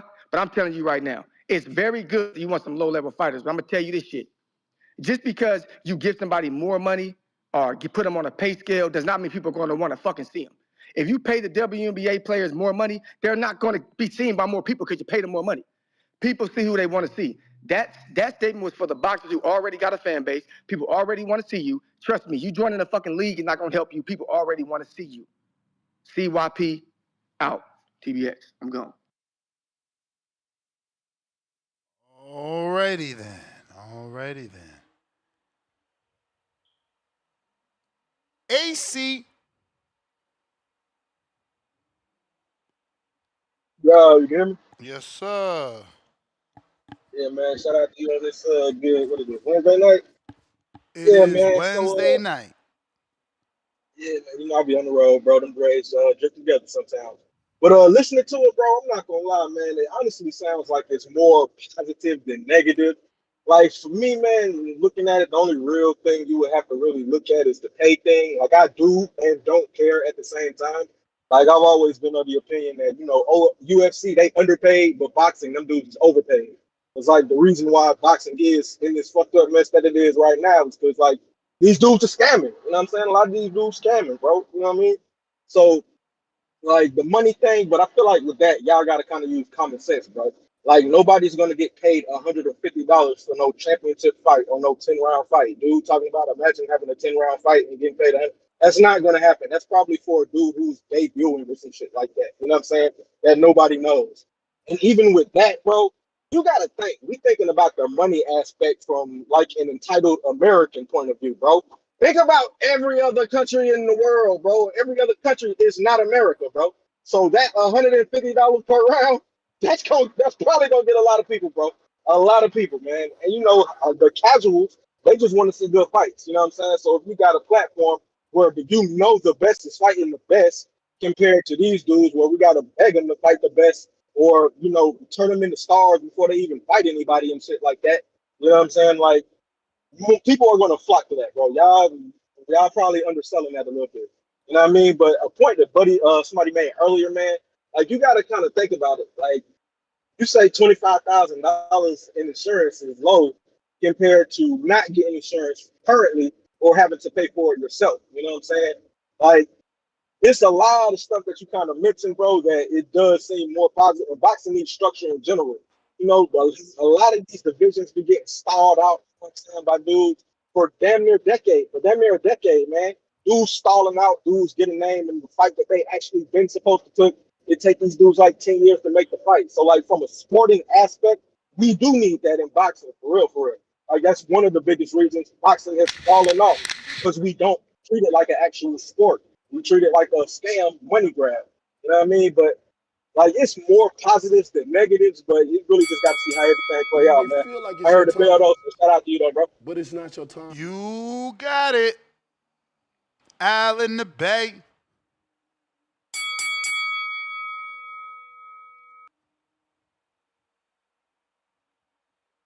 Yo, yo, yo, what's up? What's up? Alright. Yeah, man. I definitely have one question. You may not be able to answer it, but so if they do this whole new league, right? It doesn't take away from them trying to get the other belts. So I'm assuming it doesn't take away from them getting other belts if they're included in this somewhat league that they call, right? Um, but see, that'd be like, because if it was, then I don't think they're gonna pass it. But I don't. I think if it's like how uh Team Combat League is, where you can fight Team Combat League, but you can also uh still get the other belts. You can still fight Team Combat, so you can go in and out. You know, if it's not like that, I think it's not gonna happen. I think that's the Yeah, I whole mean, reason I mean, I why mean, why, the why, why would it be like that? Think about it. Like, why would it be like that? Like, if you're TKO, your contract is gonna say TKO. And why would you want your fighter to go anywhere else unless it benefits you where it's like they did with Julian Rodriguez. It's like, yeah, go fight on that Jake Paul card, get bigger. And now he did because he got a knockout on that card. So it's like, you know, if they do a show with him, they're going to be using that as like, you know, Yeah, I don't think promotion. they can stop them from jumping back and forth. Um, I think that's the whole reason of the Ali Act. Um, because you can't just lock a fighter down. That's the whole reason why it is what it is. Um, and that's why it is the Wild Wild West. Um, so I don't see them passing it if it's not like how Team Combat League is, where you can jump in and jump out whenever you feel necessary need. Um, but the thing with Team Combat League is you have a contract for a certain amount of months, and then your contract is done. You know, and then you do boxing and whatever, and get other fights, and then you go back to those couple of months like the NFL season, and you're fighting again in those short months. But then after, you can do whatever you want to do. It's probably something like that as well, you know. So, um, but yeah. So if they're gonna lock a fighter down, it's probably only gonna be short amount of time. You can't do it the whole year. Um, yeah, man.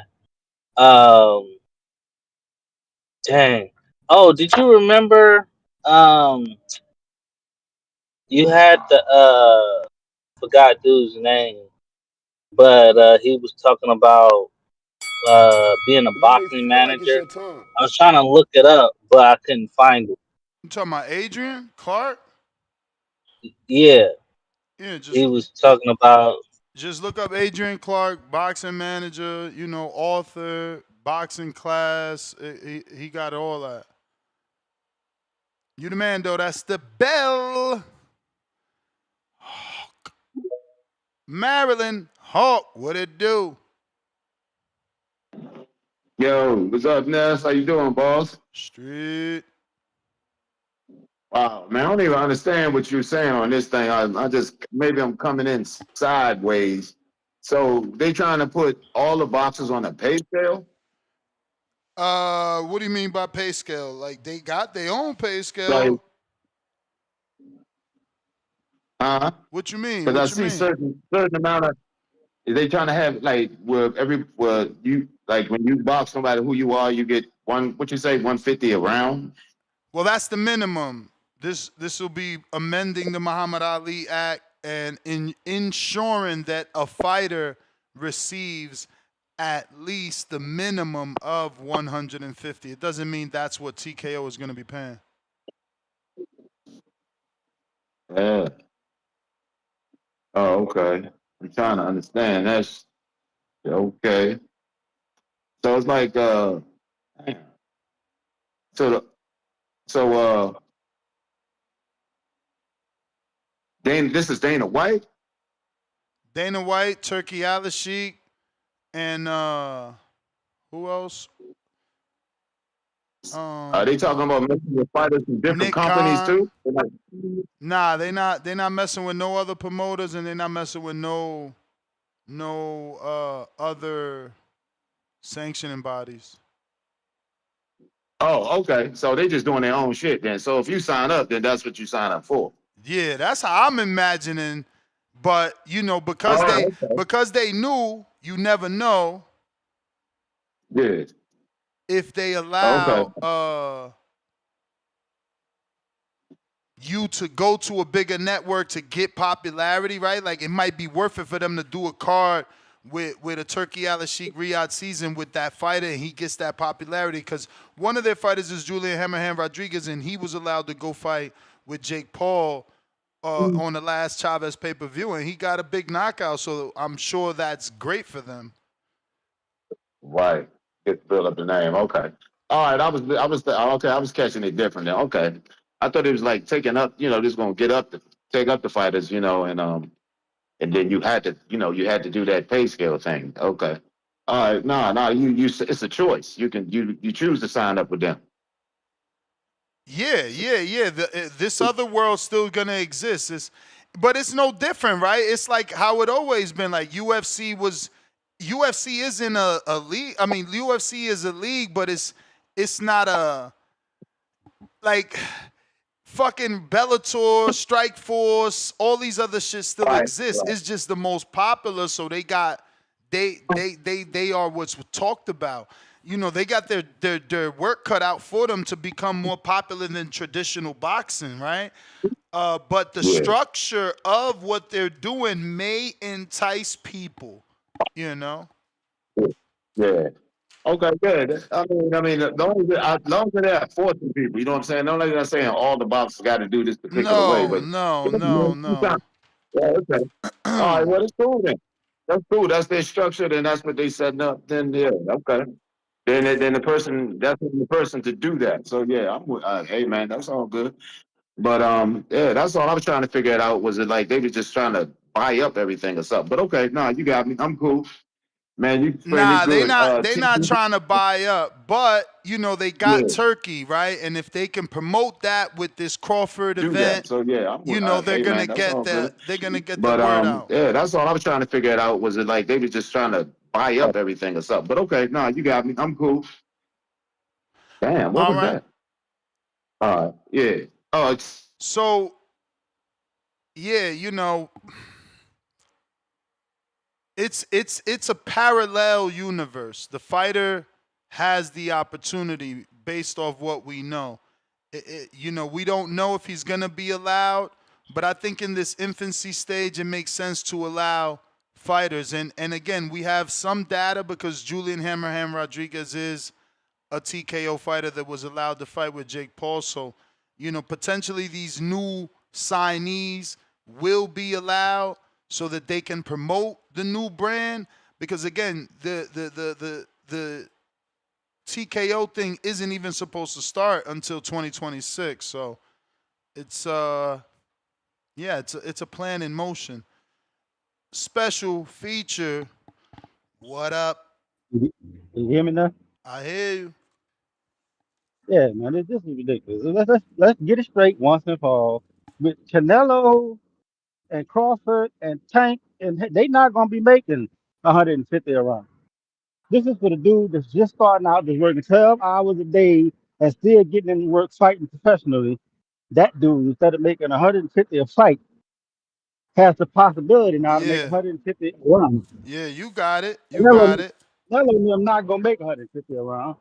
All they trying to do, in my opinion, is make it to where we can put on a boxing card and it's profitable.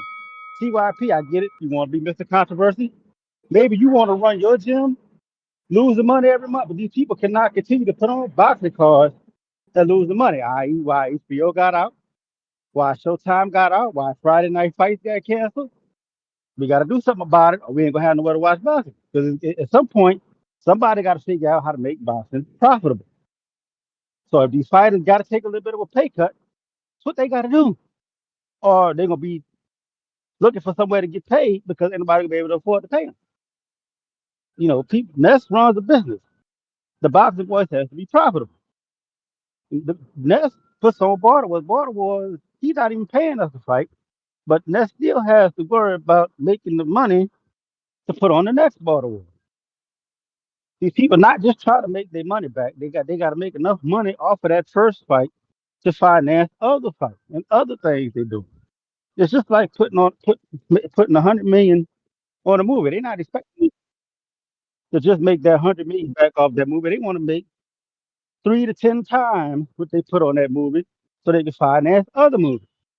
We have to get boxing to the point where these fighters are making enough where we can make enough profit to finance other fights.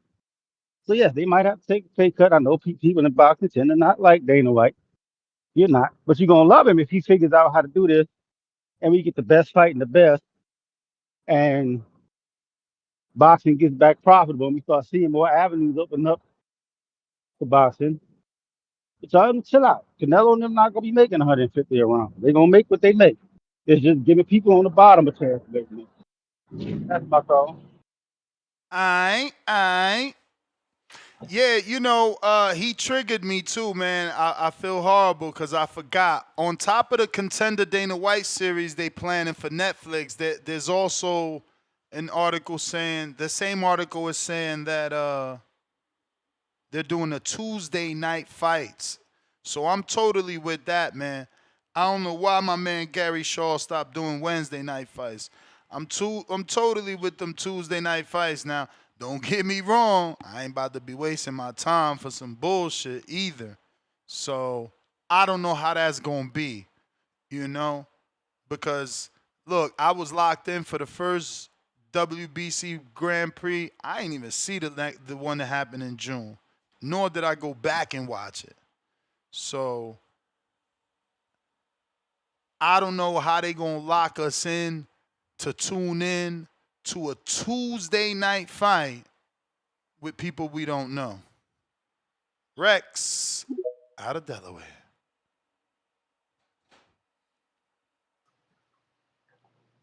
Yo.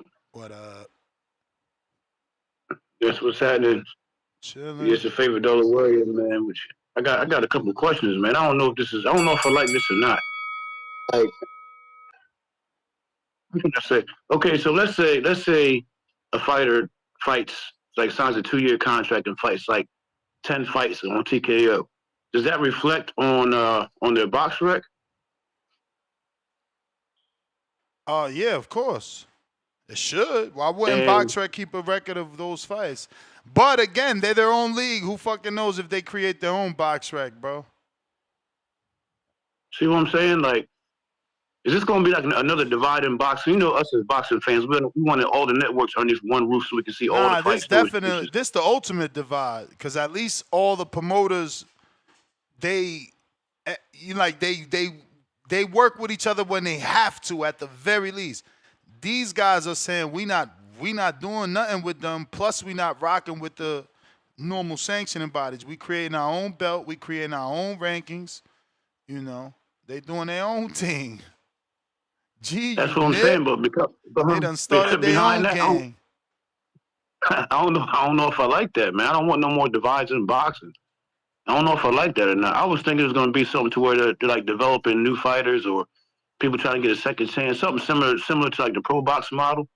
But I don't want any more divides in the sport, man. Like, okay, another question. So let's say you win. Let's say you fought 10 in TKO, and then you want to fight a fighter on like on the zone or something like that. Would it reflect like? Would your Nah, 10-0 that status still be I can't respected? answer that because that information isn't out. But you got to think, if Dana ain't fucking with them promoters, he ain't letting you fight. You got to look at it. It's Dana, so look at his UFC. Bellator couldn't fight no UFC dudes. Like Cyborg had to literally sign up. She couldn't like you. You know you. It's a league. You either NFL don't fuck with whatever other weird out of country fucking football league exists. It's like you under the NFL, you play for the NFL. You get it? Yeah. So if you win 10 fights there and then you fight somebody on the zone, it's like you're 0-0. Like your other 10 fights Nah, didn't matter. I don't know that no, because again, I don't watch UFC like that, but like I'm sure Me neither. Cyborg's fights counted when she came from like Strike Force to UFC. Like, no. But you got to get out the contract, though. That's the point. And the way Dana writes his contract, McGregor couldn't get out. Like, dudes couldn't get out. They had to, like, literally go to court. And I don't know about court. I should double check that. But it was a big thing, right? Like, Francis had to get out of the UFC. McGregor had to do a split with the UFC for the Floyd fight. So, yeah, they got some ironclad contracts over there, man. I don't know. Again, this is something new. They have already allowed one fighter who is signed to them to work with another promoter, but that could solely be based off the fact that this is in its infancy and they signed the fighter that they can't do a show for, so they let him get on another show. I hope that answers the question. Got you. Thanks for the context, man. Appreciate you.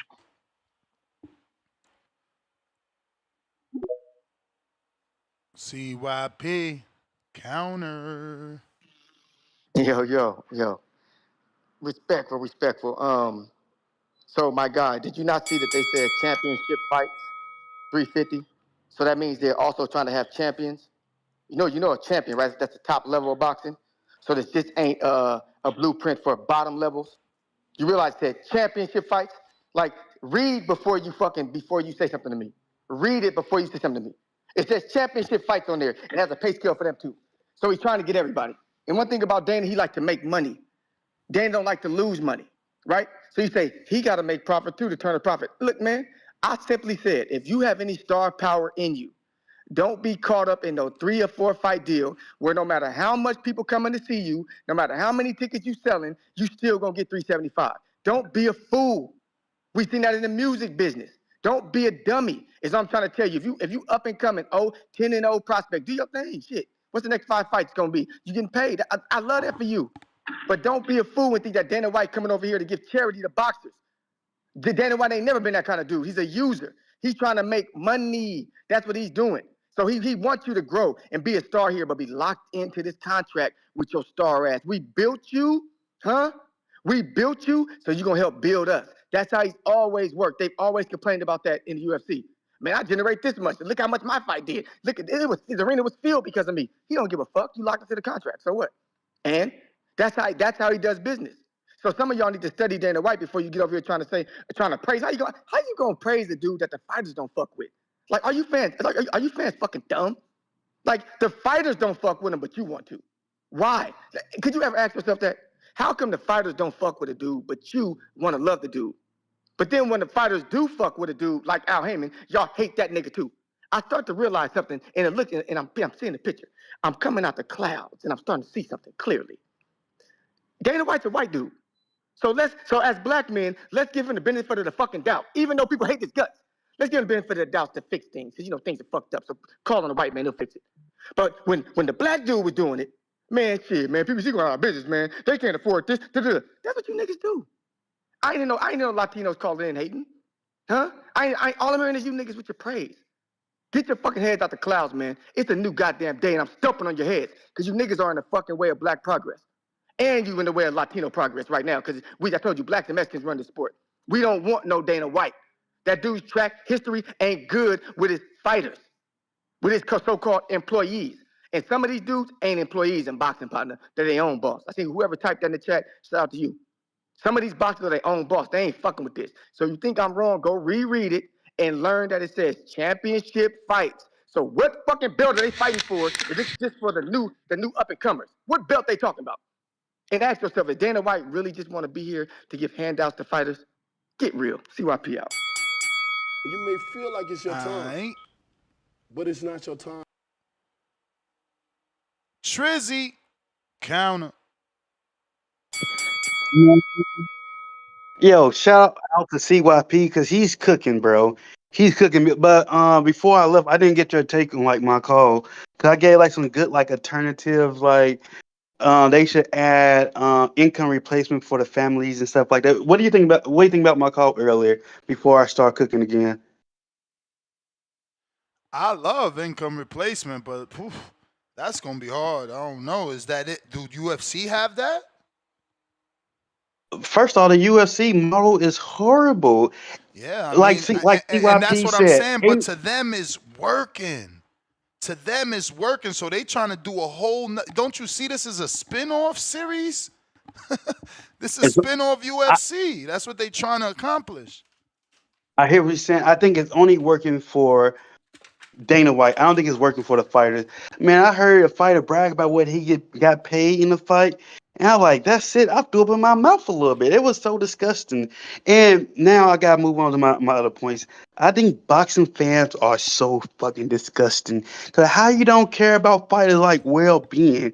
Like we ain't getting in the ring to box just for fun, right? This is how people feed their families. And you're like, oh, I don't care like what the fighters make as long as I'm like, no, bro. These are our people. We need to look out after them. Like people like Jared McCullum, Richard Colin, and all the other people I named earlier. They feel like, damn, boxing just People love me when I'm on top, but when I'm out the spotlight, people don't care about me.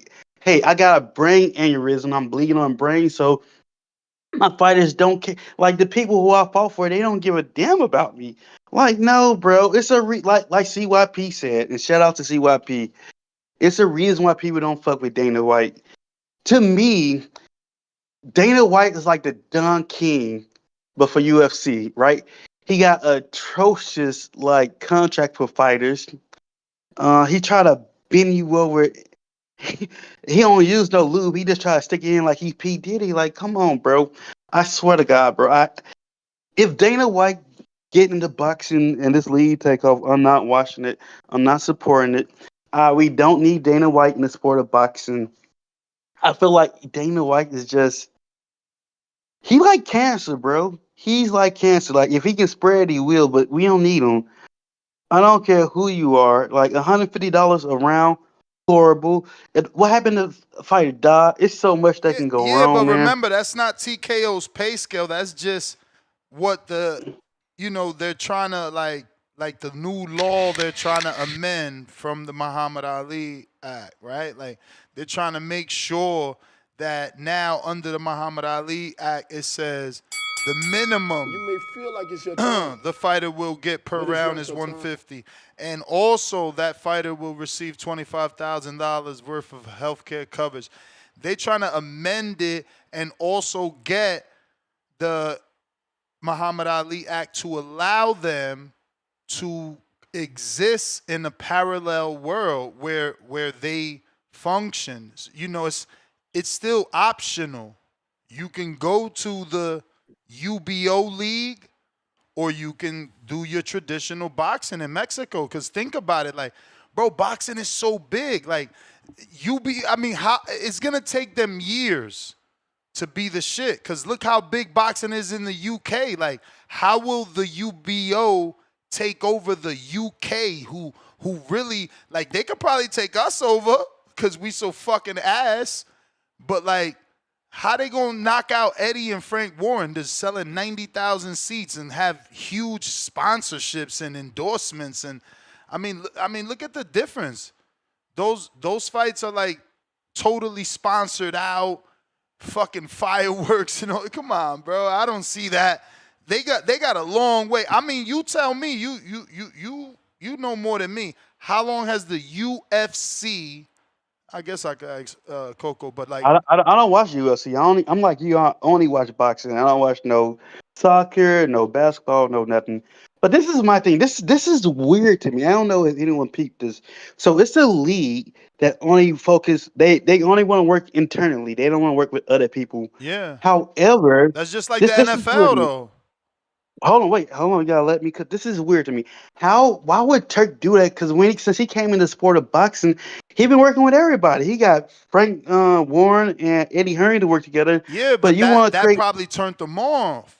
Like you see how hard it is for him to make fights. You see he came on here frustrated. People said his interview felt like him getting shit off his chest.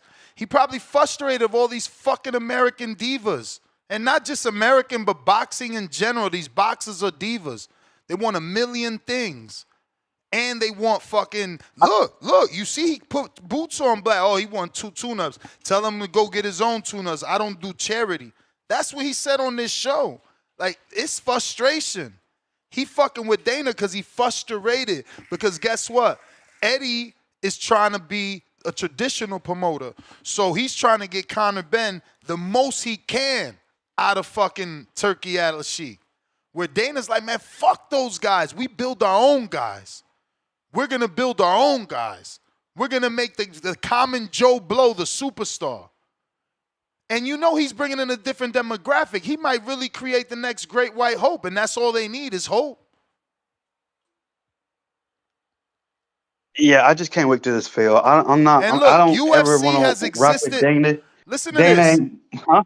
This shit says the UFC has existed for 31 years, bro. So they've been working. It's going to take them hella long to evolve into boxing.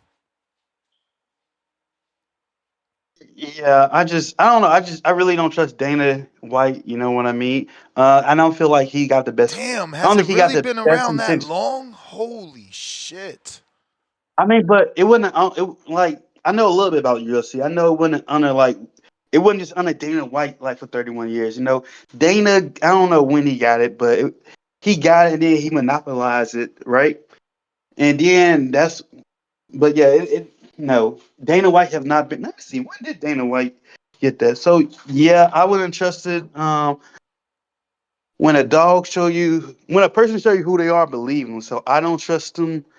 That's my call, man. I'm Hey out. man, I Great show, had by the no way. clue. I had no clue, bro. The only dude that can rival this guy is Bob Arum and Matchroom because it's a hand-me-down company, meaning father son.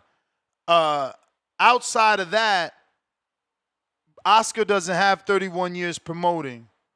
You know, maybe Al? Has Tom flown that much? I don't know. Well, I did some research. Apparently, Dana White owned the UFC since 2001, which means that he got, I guess, some time in the game. But I mean, it's easy to be on top when you paying fighters crumbs. You know what I mean? Like I heard one fight, I forgot how much he said he made like a couple thousand, and a fight did millions. And Dana White like, you did so good for the fight. He go $1 million. Hello, did you lose you? Did we lose you?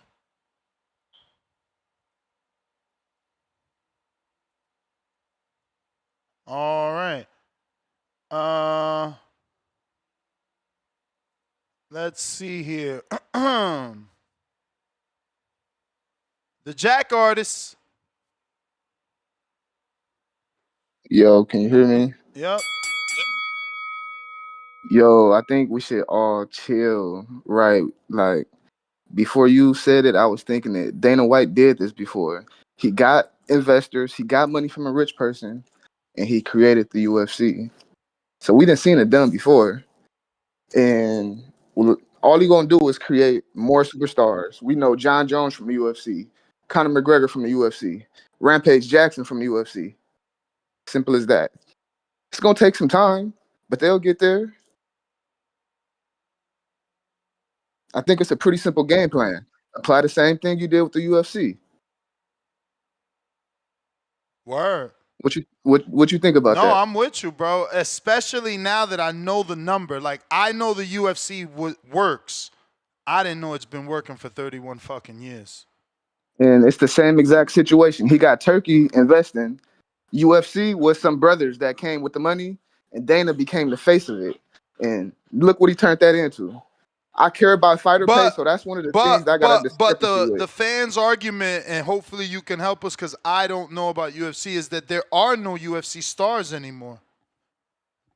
I mean, they doing what they could do. They doing their best, but it's just a matter of time. The people who they think gonna be their superstar end up losing, and he lose again.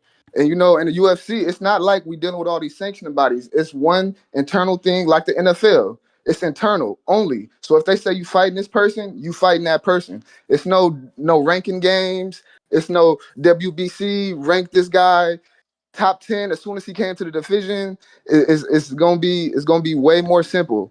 In-house fights, and that's how it gotta go to get the I fights made. They wonder gotta be in-house. I wonder if they're gonna be like more prone to working with fighters that don't have managers. Cause like if I'm a boxing manager, I don't want you to go over there. Hey, Unless I don't see that potential in you. Because think about it, bro. Like, bro, think about the dude that had Tank. You would have never made $40 million in the Ryan fight because you signed up to the UFC or to the but that's the UBO. one-offs. That's the one-offs. How many people out here struggling for fights? They gonna push somebody and create a superstar. Absolutely right. But even Carlos Adames is struggling for a fight, right? But he got a Turkey fight. So that made up for a couple fights, no?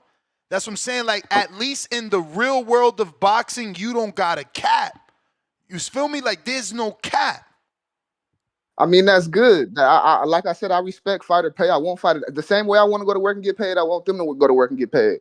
But the thing is, Damn, that's not how bro. things gonna happen if you get That's paid wild, internally. bro. Al Heyman's been in the boxing business, whether advising, promoting, or managing for approximately 25 years, bro.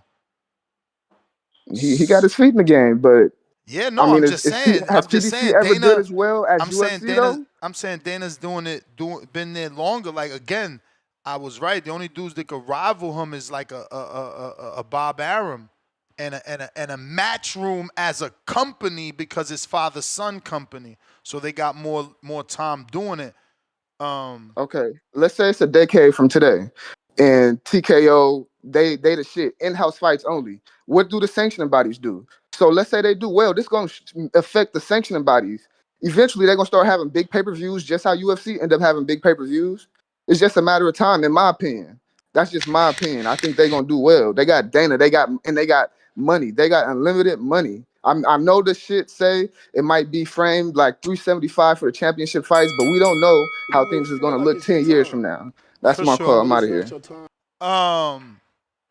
Yeah, man. Just in case CYP, you thinking no? I'm not saying Dana got 31 years. I'm saying UFC got 31 years. Now Dana, when he got in, it just went up. So yeah, no, that's a rival. But I get you. You still right because I was comparing him. I was saying him and Bob and him and Matchroom. So you right. So I gotta say more top rank Matchroom UFC. That's a lot of longevity. You know, Al Heyman boxing, whatever you want to consider it, an LLC, an advisory, a promotion. He's been doing it for 25 years. So, yeah, man, these people know what they're doing. They got the most longevity in the sport. I don't watch that stuff, bro. I'm telling you. The only UFC fight I watched, like that I was watching it live and we was fucking not fire sticking it because we watched it on a cell phone. I think it was the Ronda Rousey fight, bro. I didn't watch not even McGregor get his leg broke. None of that shit. I never watched McGregor, bro. Just not a you know. The only UFC excuse me, see, I made the mistake. The only MMA I did watch was Strikeforce, and that's because they strategically bought the time slot after boxing. So any night on a Saturday night, back in the day, you would watch Showtime boxing, and if you didn't change the channel, Strikeforce came on. So I learned about like Gina Carano and obviously Cyborg and Robbie Lawler. Who else was on that shit? Bro, this is how, and this is me not watching it. This is just this shit automatically coming on. Not me going to like on demand and no. I learned those names because it would just come on and I'm like, fuck it, I'm watching it until I pass out, right? We got Malik.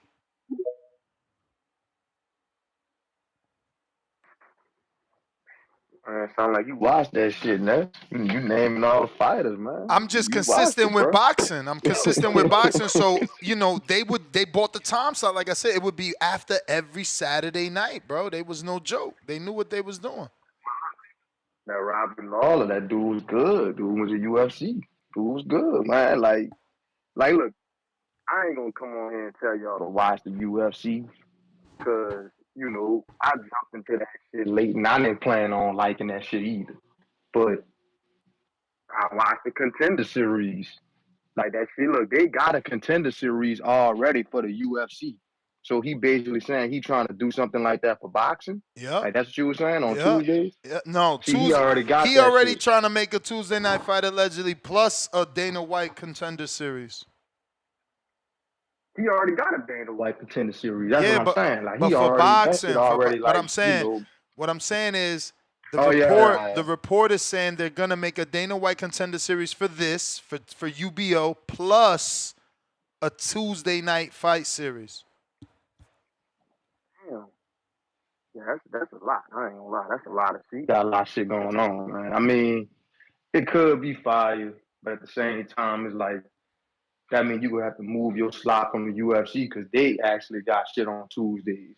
That's fucking contender series. So you gonna have to move that slot to another day too. So you gonna damn near have fights all week.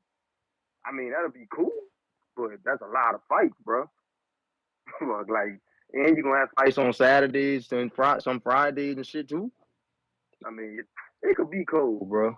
But I was gonna answer your boy question. He said, basically, all the records gonna go back to zero if you fighting here and then fight that. It's like nah, because Pereira, if you look at Pereira shit, he used to fight on LFA. That's like another fucking combat league. But his record still gonna show on ESPN, but it's not gonna show on UFC when he about to fight. Like, it's just gonna show his UFC record. But if you lose on LFA, that shit gonna still be on your record. Like, when you type name and say it's on BoxRec or something, it's gonna still pop up that he got What that about loss that dude over there. Overstein or whatever? Did he ever go from like whatever leagues to Yeah, he UFC? jumped around too.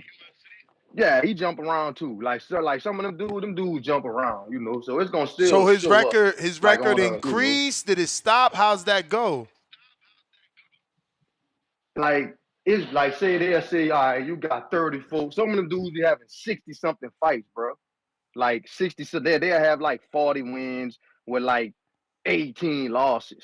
But some of them losses and wins are from different fucking, it might be from different places, like different leagues that they didn't been in. You see what I'm saying? But like all them losses not gonna be in the UFC. But they gonna just add up like they professional record and they might just say it like that. Or they might Some just say people your saying record UFC record. continues. Yeah, yeah. Like, it just depends on how they say it. Cause they don't always do it. But if you go and look their name up, it's gonna show like, okay, he fought on this regional scene and he fought in this league and he fought in that league. Like PFL and all that shit. But all that shit basically is still You may MMA. feel like It's it's your different time, leagues. but it's not your time. All right. If you're trying to call in, don't forget phone lines are open. Discord available. X Spaces also available. Go ahead and hit that retweet, repost if you're listening on X. And if you're watching on X live streaming video, I need you to go ahead and do the same thing. Hit that retweet, repost, so we could get some more callers on here, more listeners that don't know. We rocking out every day, multiple times a day. Today's actually a 3-day stream.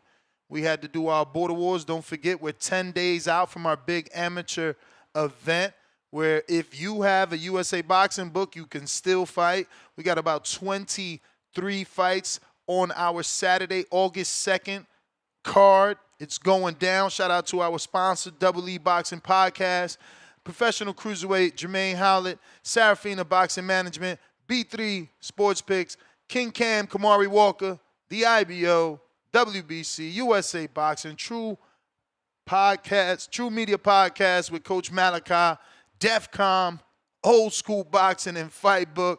We couldn't get it done without you.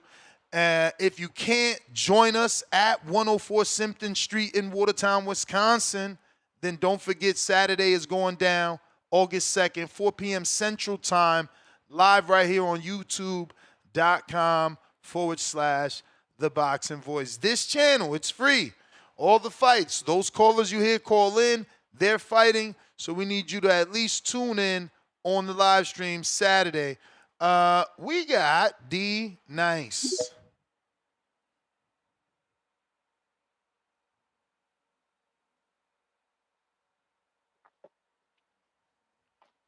Yo, Yo. can you hear me? Yes.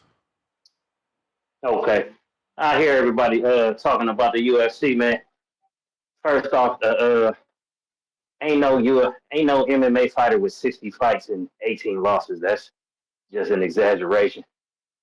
And as far as their records go, if the same model is going to apply to boxing, any MMA professional fight that you have is on your record, no matter which league you go to. And that's a fact. I've been watching UFC since 1995. So if that's people's concern, then they should really just let that go. And as far as what the fighters get paid, I don't understand why people are concerned with fighter pay.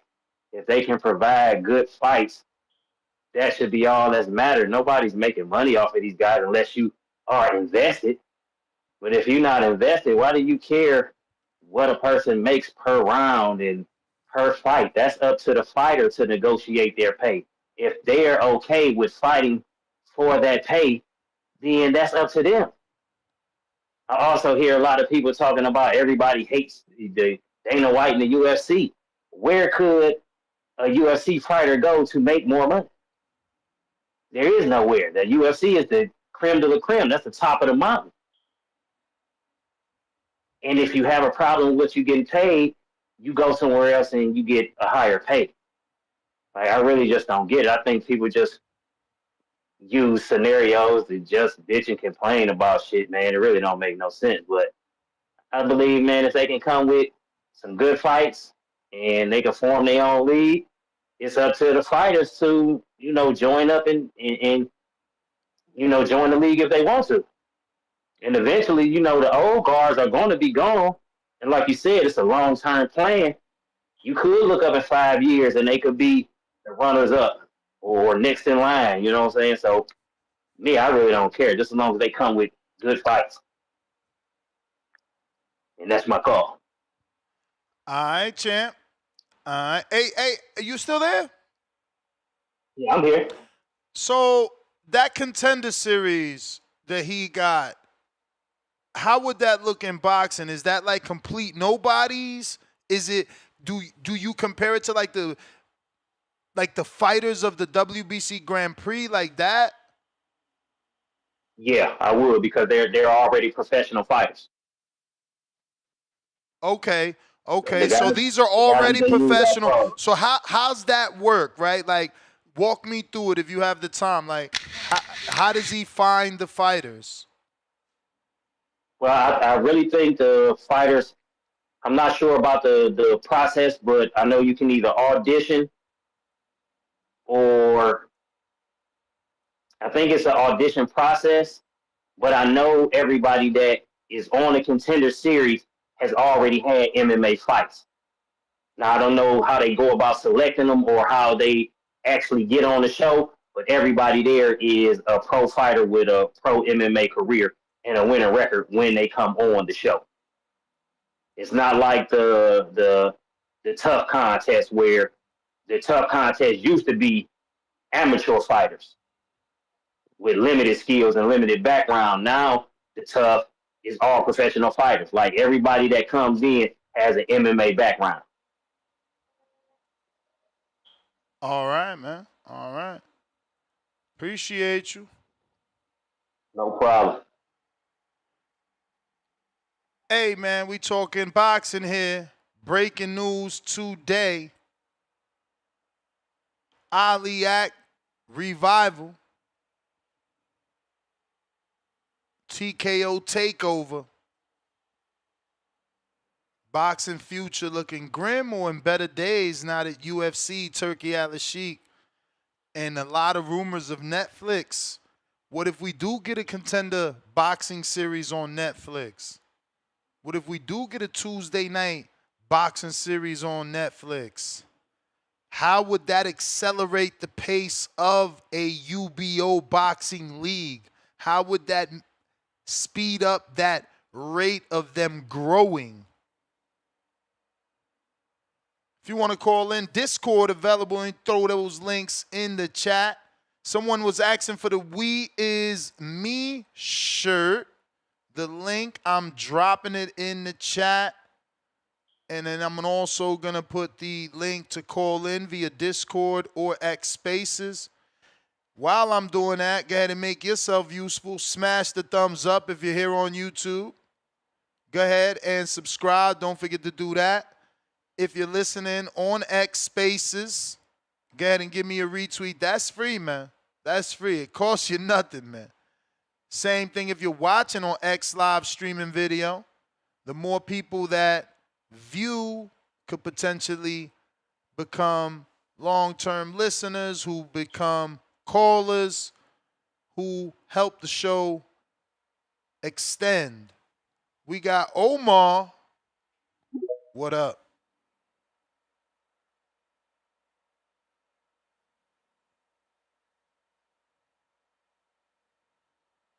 Omar. Gotta unmute, player.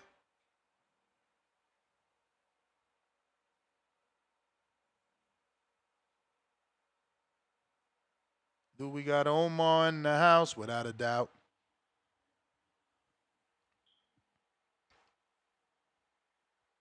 No Omar. Okay, we got Scoop.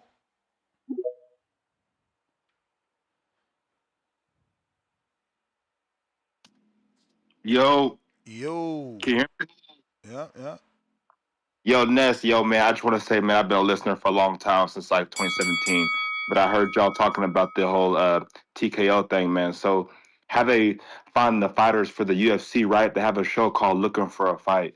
And like Dana goes to different cities, and him and like a local guy, say from like Dallas, he would come with like a boxer from Dallas, and they would go to their gym, and they would have fighters there, and they would have like a sparring match, kind of like the gym that they had earlier, like the ring thing, and they would do something like that. And then those fighters would then come to the local looking for a fight show on the Contender Series, and then those fighters would then come on to the Contender Series. So that's how they found the fighters.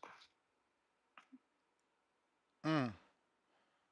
Yeah, so they got a whole bunch of guys coming through there, and I think it'll be good for the sport. I mean, we had the like the old show that they used to have, and I think it'll kind of bring everything back, and it'll put boxing on the forefront. We need something to look at weekend. You know what I'm saying? There's not enough boxing. I hear you, man. Appreciate it. So you think it's a good thing?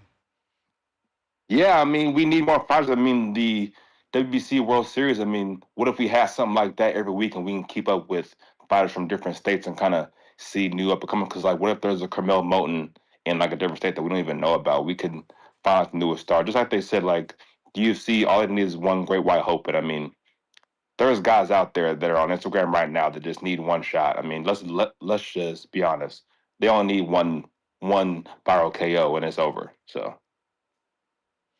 So when these fighters, they submit applications, they attend this open tryout, is this live streamed? Is this recorded? Is it set up like an episode? How do we see it? Yeah, so Looking for a Fight is actually usually streamed on YouTube. And like they Okay. just have like an episode of yeah, they just go and I'm sure they'll do something similar and it's all free. Like you can go on YouTube now, looking for a fight. And they got them in like Dallas, Alabama, and all like different cities. So I'm assuming they'll do something like that. But it'll be interesting. I mean, I hopefully they will get in contact with like local gyms. Maybe we can see something of the like Headbangers could host something like that and they can have an event, guys can come out and, spar, perform, maybe some gyms out and, the Mayweather gym, probably not, but there's so many gyms in Vegas that I'm sure that would definitely host an event. You know, guys can come out, show their talent, and then they may end up on a show. So you never know. Is it true that do you know how much they make? Honestly, I don't know specifically like how much they make, but honestly, those guys like in like the UFC, the contracts are like 5-5 and stuff like that, like 10-10. And I'm No, sure you've that's what heard it stuff like says. It that. says Yeah, a flat fee of 10,000 to show yeah. up and a flat fee to 10,000 if you win. But I'm That like, doesn't sound far fetched, but I'm not sure how the boxers will receive that. Now, numbers wise, I'm not sure, like I said, but I don't think there's gonna be a prospect that's gonna walk into the ring for 5,000 or 10,000. I don't think that's gonna ever happen. So shit. You know how many fighters don't make 10,000, bro? Think about it. Jared shit. Anderson's opponent made. I mean, Jared And Anderson when he fought eBay, didn't he make 75,000, 7,500? That's under 10. and what and then like one thing I think about like what these fighters can actually get sponsors and stuff like that. And that's one big thing Yeah. about fighter pay. That like are these guys gonna be able to get their sponsors on their shorts and on their trunks? Because if that's not a thing, that's a really big issue. Because these guys, they got guys got stuff in their trunks looking like a advertising board. So I don't. That'll be interesting too. But that's all I got. But thanks for taking my call. I don't want to hold up the line, but I'll get back on line. Yeah. Yeah, thanks.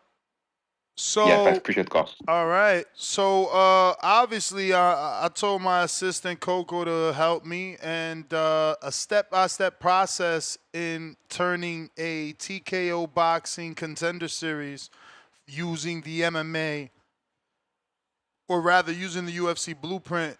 She says that they would open call for boxers and application. The process for TKO announcing global open tryouts. This is what they do for the MMA one. And they do this online with online applications targeting amateur boxer gyms, regional pros, and overlooked talent. From 0 to 5 fight professional fights. So 0 to 5, that's crazy. That's crazy, bro. Because that's like anyone now, right? Think about a young guy, maybe 18 to 23. You feel me? You could just fucking turn pro 0 and 5 if you know, well, I guess you still need the training. I don't know, man. I got to see how this is going to work. But for sure, I can see people being enticed. Look, they gave me an example. A young prospect like Nico Ali, he could have tried out. Undefeated regional fighter like Troy Isley, he could apply. So White, Turki Alalshikh, and TKO matchmakers would review the highlight reels and amateur records, prioritizing potential and marketability. And obviously, this is what they did in the MMA series. So then it says what the caller was saying, weekly or bi-weekly fight cards that would host 6 to 8 boxing matches per event, likely over one night during the summer season, July through September 2026, in TKO-controlled events like they do with the UFC Apex or Saudi arenas, right? So weight divisions, you know, they would have to adapt the UFC 8 to 12 division model. And Dana did say that he's looking to do less weight classes. So, you know, but we're going to skip over that. But man, I love this shit. She did dope. This is crazy. They said, example, pair up Ali with Troy Isley in a 6-round bout. And then another example is lightweight Keyshawn Davis. But this is outdated because they called him a lightweight.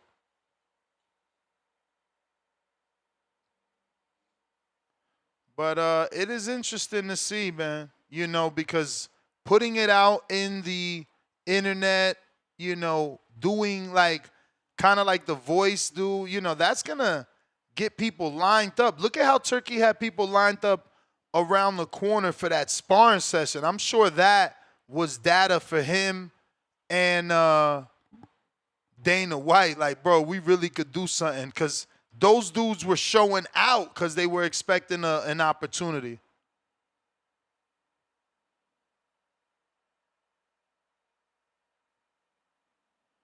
Appreciate you, Bo. You the man, champ. Miss you around here. That's dope, man. We'll see what happens, bro. We'll see, you know, can they get it done? We got some super chats here. Julio Guzman, pound for pound, #1 in the chat, still in that status.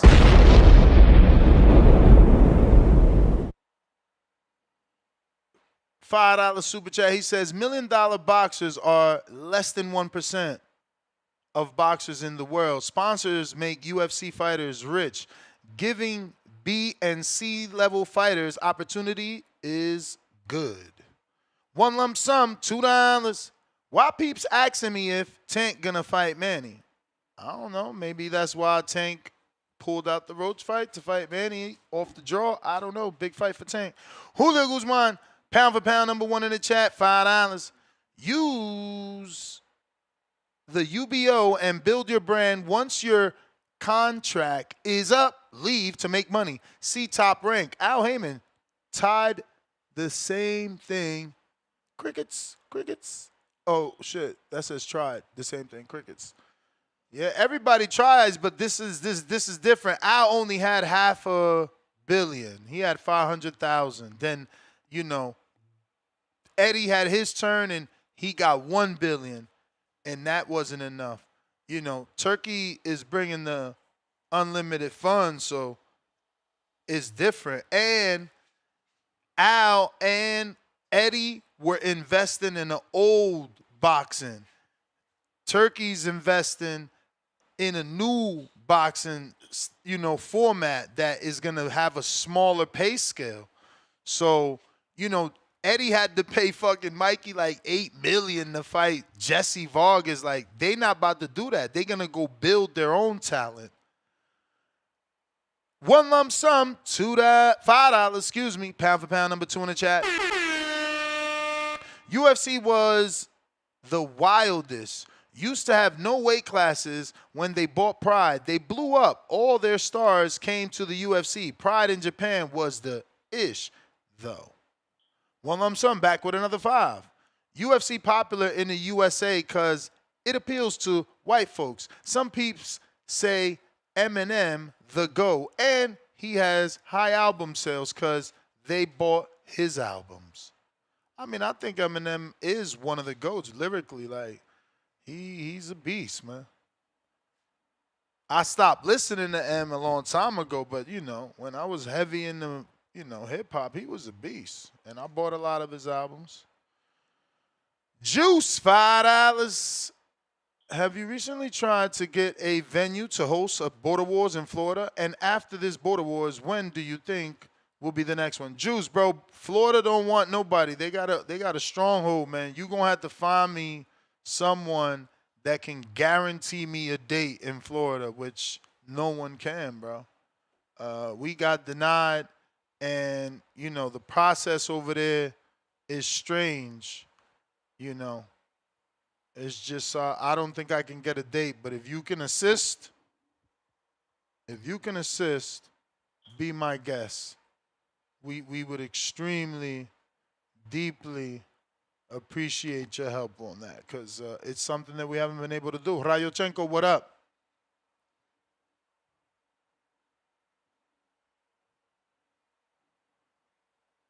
Champ. Yo. What What up? up, my guy?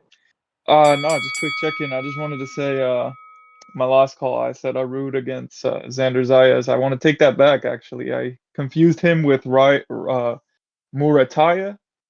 Yeah, so I just don't watch any of the two, so I happened to confuse them.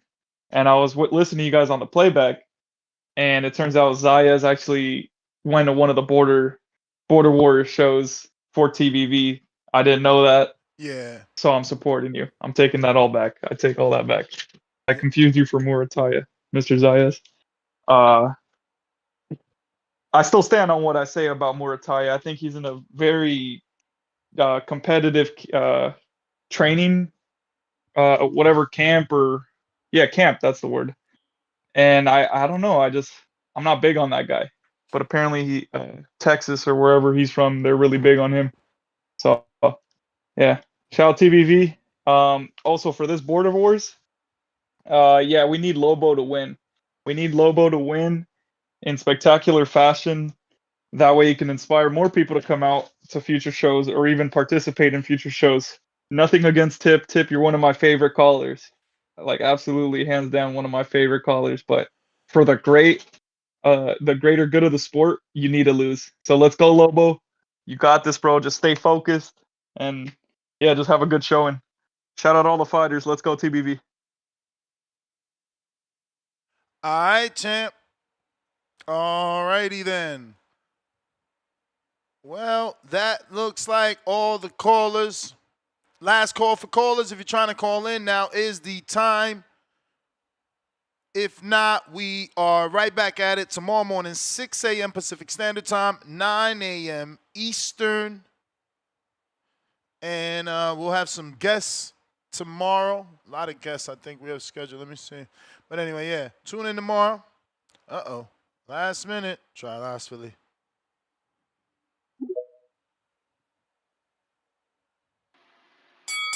What up? You. What up? You up there by yourself? Solo dolo. Solo dolo. All right.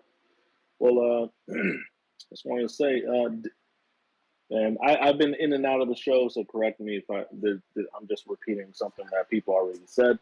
But you guys know that to my understanding, Dana White started he had a boxing gym first when he first started all of this in Boston. Okay. And then he got ran out of. I'm pretty sure he got ran out of Boston because of some kind of beef or something between him and Whitey Bulger. You know what that is? Mm-hmm. Yeah. You guys talk about this already or no? Nah. Okay. Well, he started. It seems like he started his whole mixed martial arts boxing career somehow. So I guess he does have something going on with boxing. That's kind of where he started. I think yes, the UFC is running out of stars because there's a lack of American stars. They're all mostly Eastern European. I was going to ask, and correct me if I'm wrong. If you guys already touched on this, don't worry about it. My bad. But did they say anything about how long, once you sign to the No, TKO no, or because Zuffa boxing? this is not about Zuffa or TKO. This is about the league they're trying to start called UBO and the Muhammad Ali Act they're trying to get amended. To be able to make this work, correct? Yes. To be able to have their own league that has their own rankings and their own belt and operates parallel to the sanctioning bodies. They're not fucking with them or with the promoters. Okay. So does that mean? I feel like Turkey's gonna operate still with everybody else or whatever. He's just still gonna do his own thing with the ring, and Yeah, then I this is think just he a will. side thing. You You know what I know, mean? I think he will because he's a boxing fan, right? So is he gonna wait around for development? He want to see big fights. So I think Yeah, he's still gonna and fuck around with the ring in Riyadh until this picks up. This is a long-term plan. for sure. And the UFC, Dana, that he's very good, like how other callers have said, with the contender series, not the contender, the contender series, the tough series, all that stuff. Um, it shows a lot of backstory off of these young fighters and things like that, where they come from. It gives you a little more they put it in your face to where you might hook onto it, you Yeah, might where it not, makes but you at want to least root. I hear Sean yeah, O'Malley came from there. That's how yeah. they found So him. yeah, man. And what's his name? King Callum Walsh. Is that his name? Yeah. Yeah, Okay, you think? my sources tell me he's a TKO fighter. You may I feel bet like he it's your is because time, Dana's been on the but it's sideline not your right time. there with him for all of his fights, or at least a lot of his fights. So I think if you, if I can just ask this real quick, um, you think Tom Loeffler is going to be part of all of this as well? Because they've been Yes, very I aligned. think he's gonna be. I mean my prediction his entire company gets merged or swallowed and he's gonna have a position and Callum Walsh is gonna be working with them. I mean I was told Callum Walsh is already probably a TKO fighter. Yeah, and I think he's already TKO slash Zuffa boxing whatever. But okay, well yeah, because he's been at the UFC fights too, right?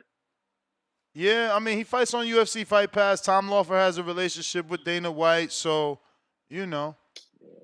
Yeah, yeah. It seems like he might be their poster boy, unless they sign somebody else from the other side, and they go over there. So we'll see what happens. For sure, for sure. All right. Well, that is everybody, man. That's GTO, Instagram and Twitter. Peace.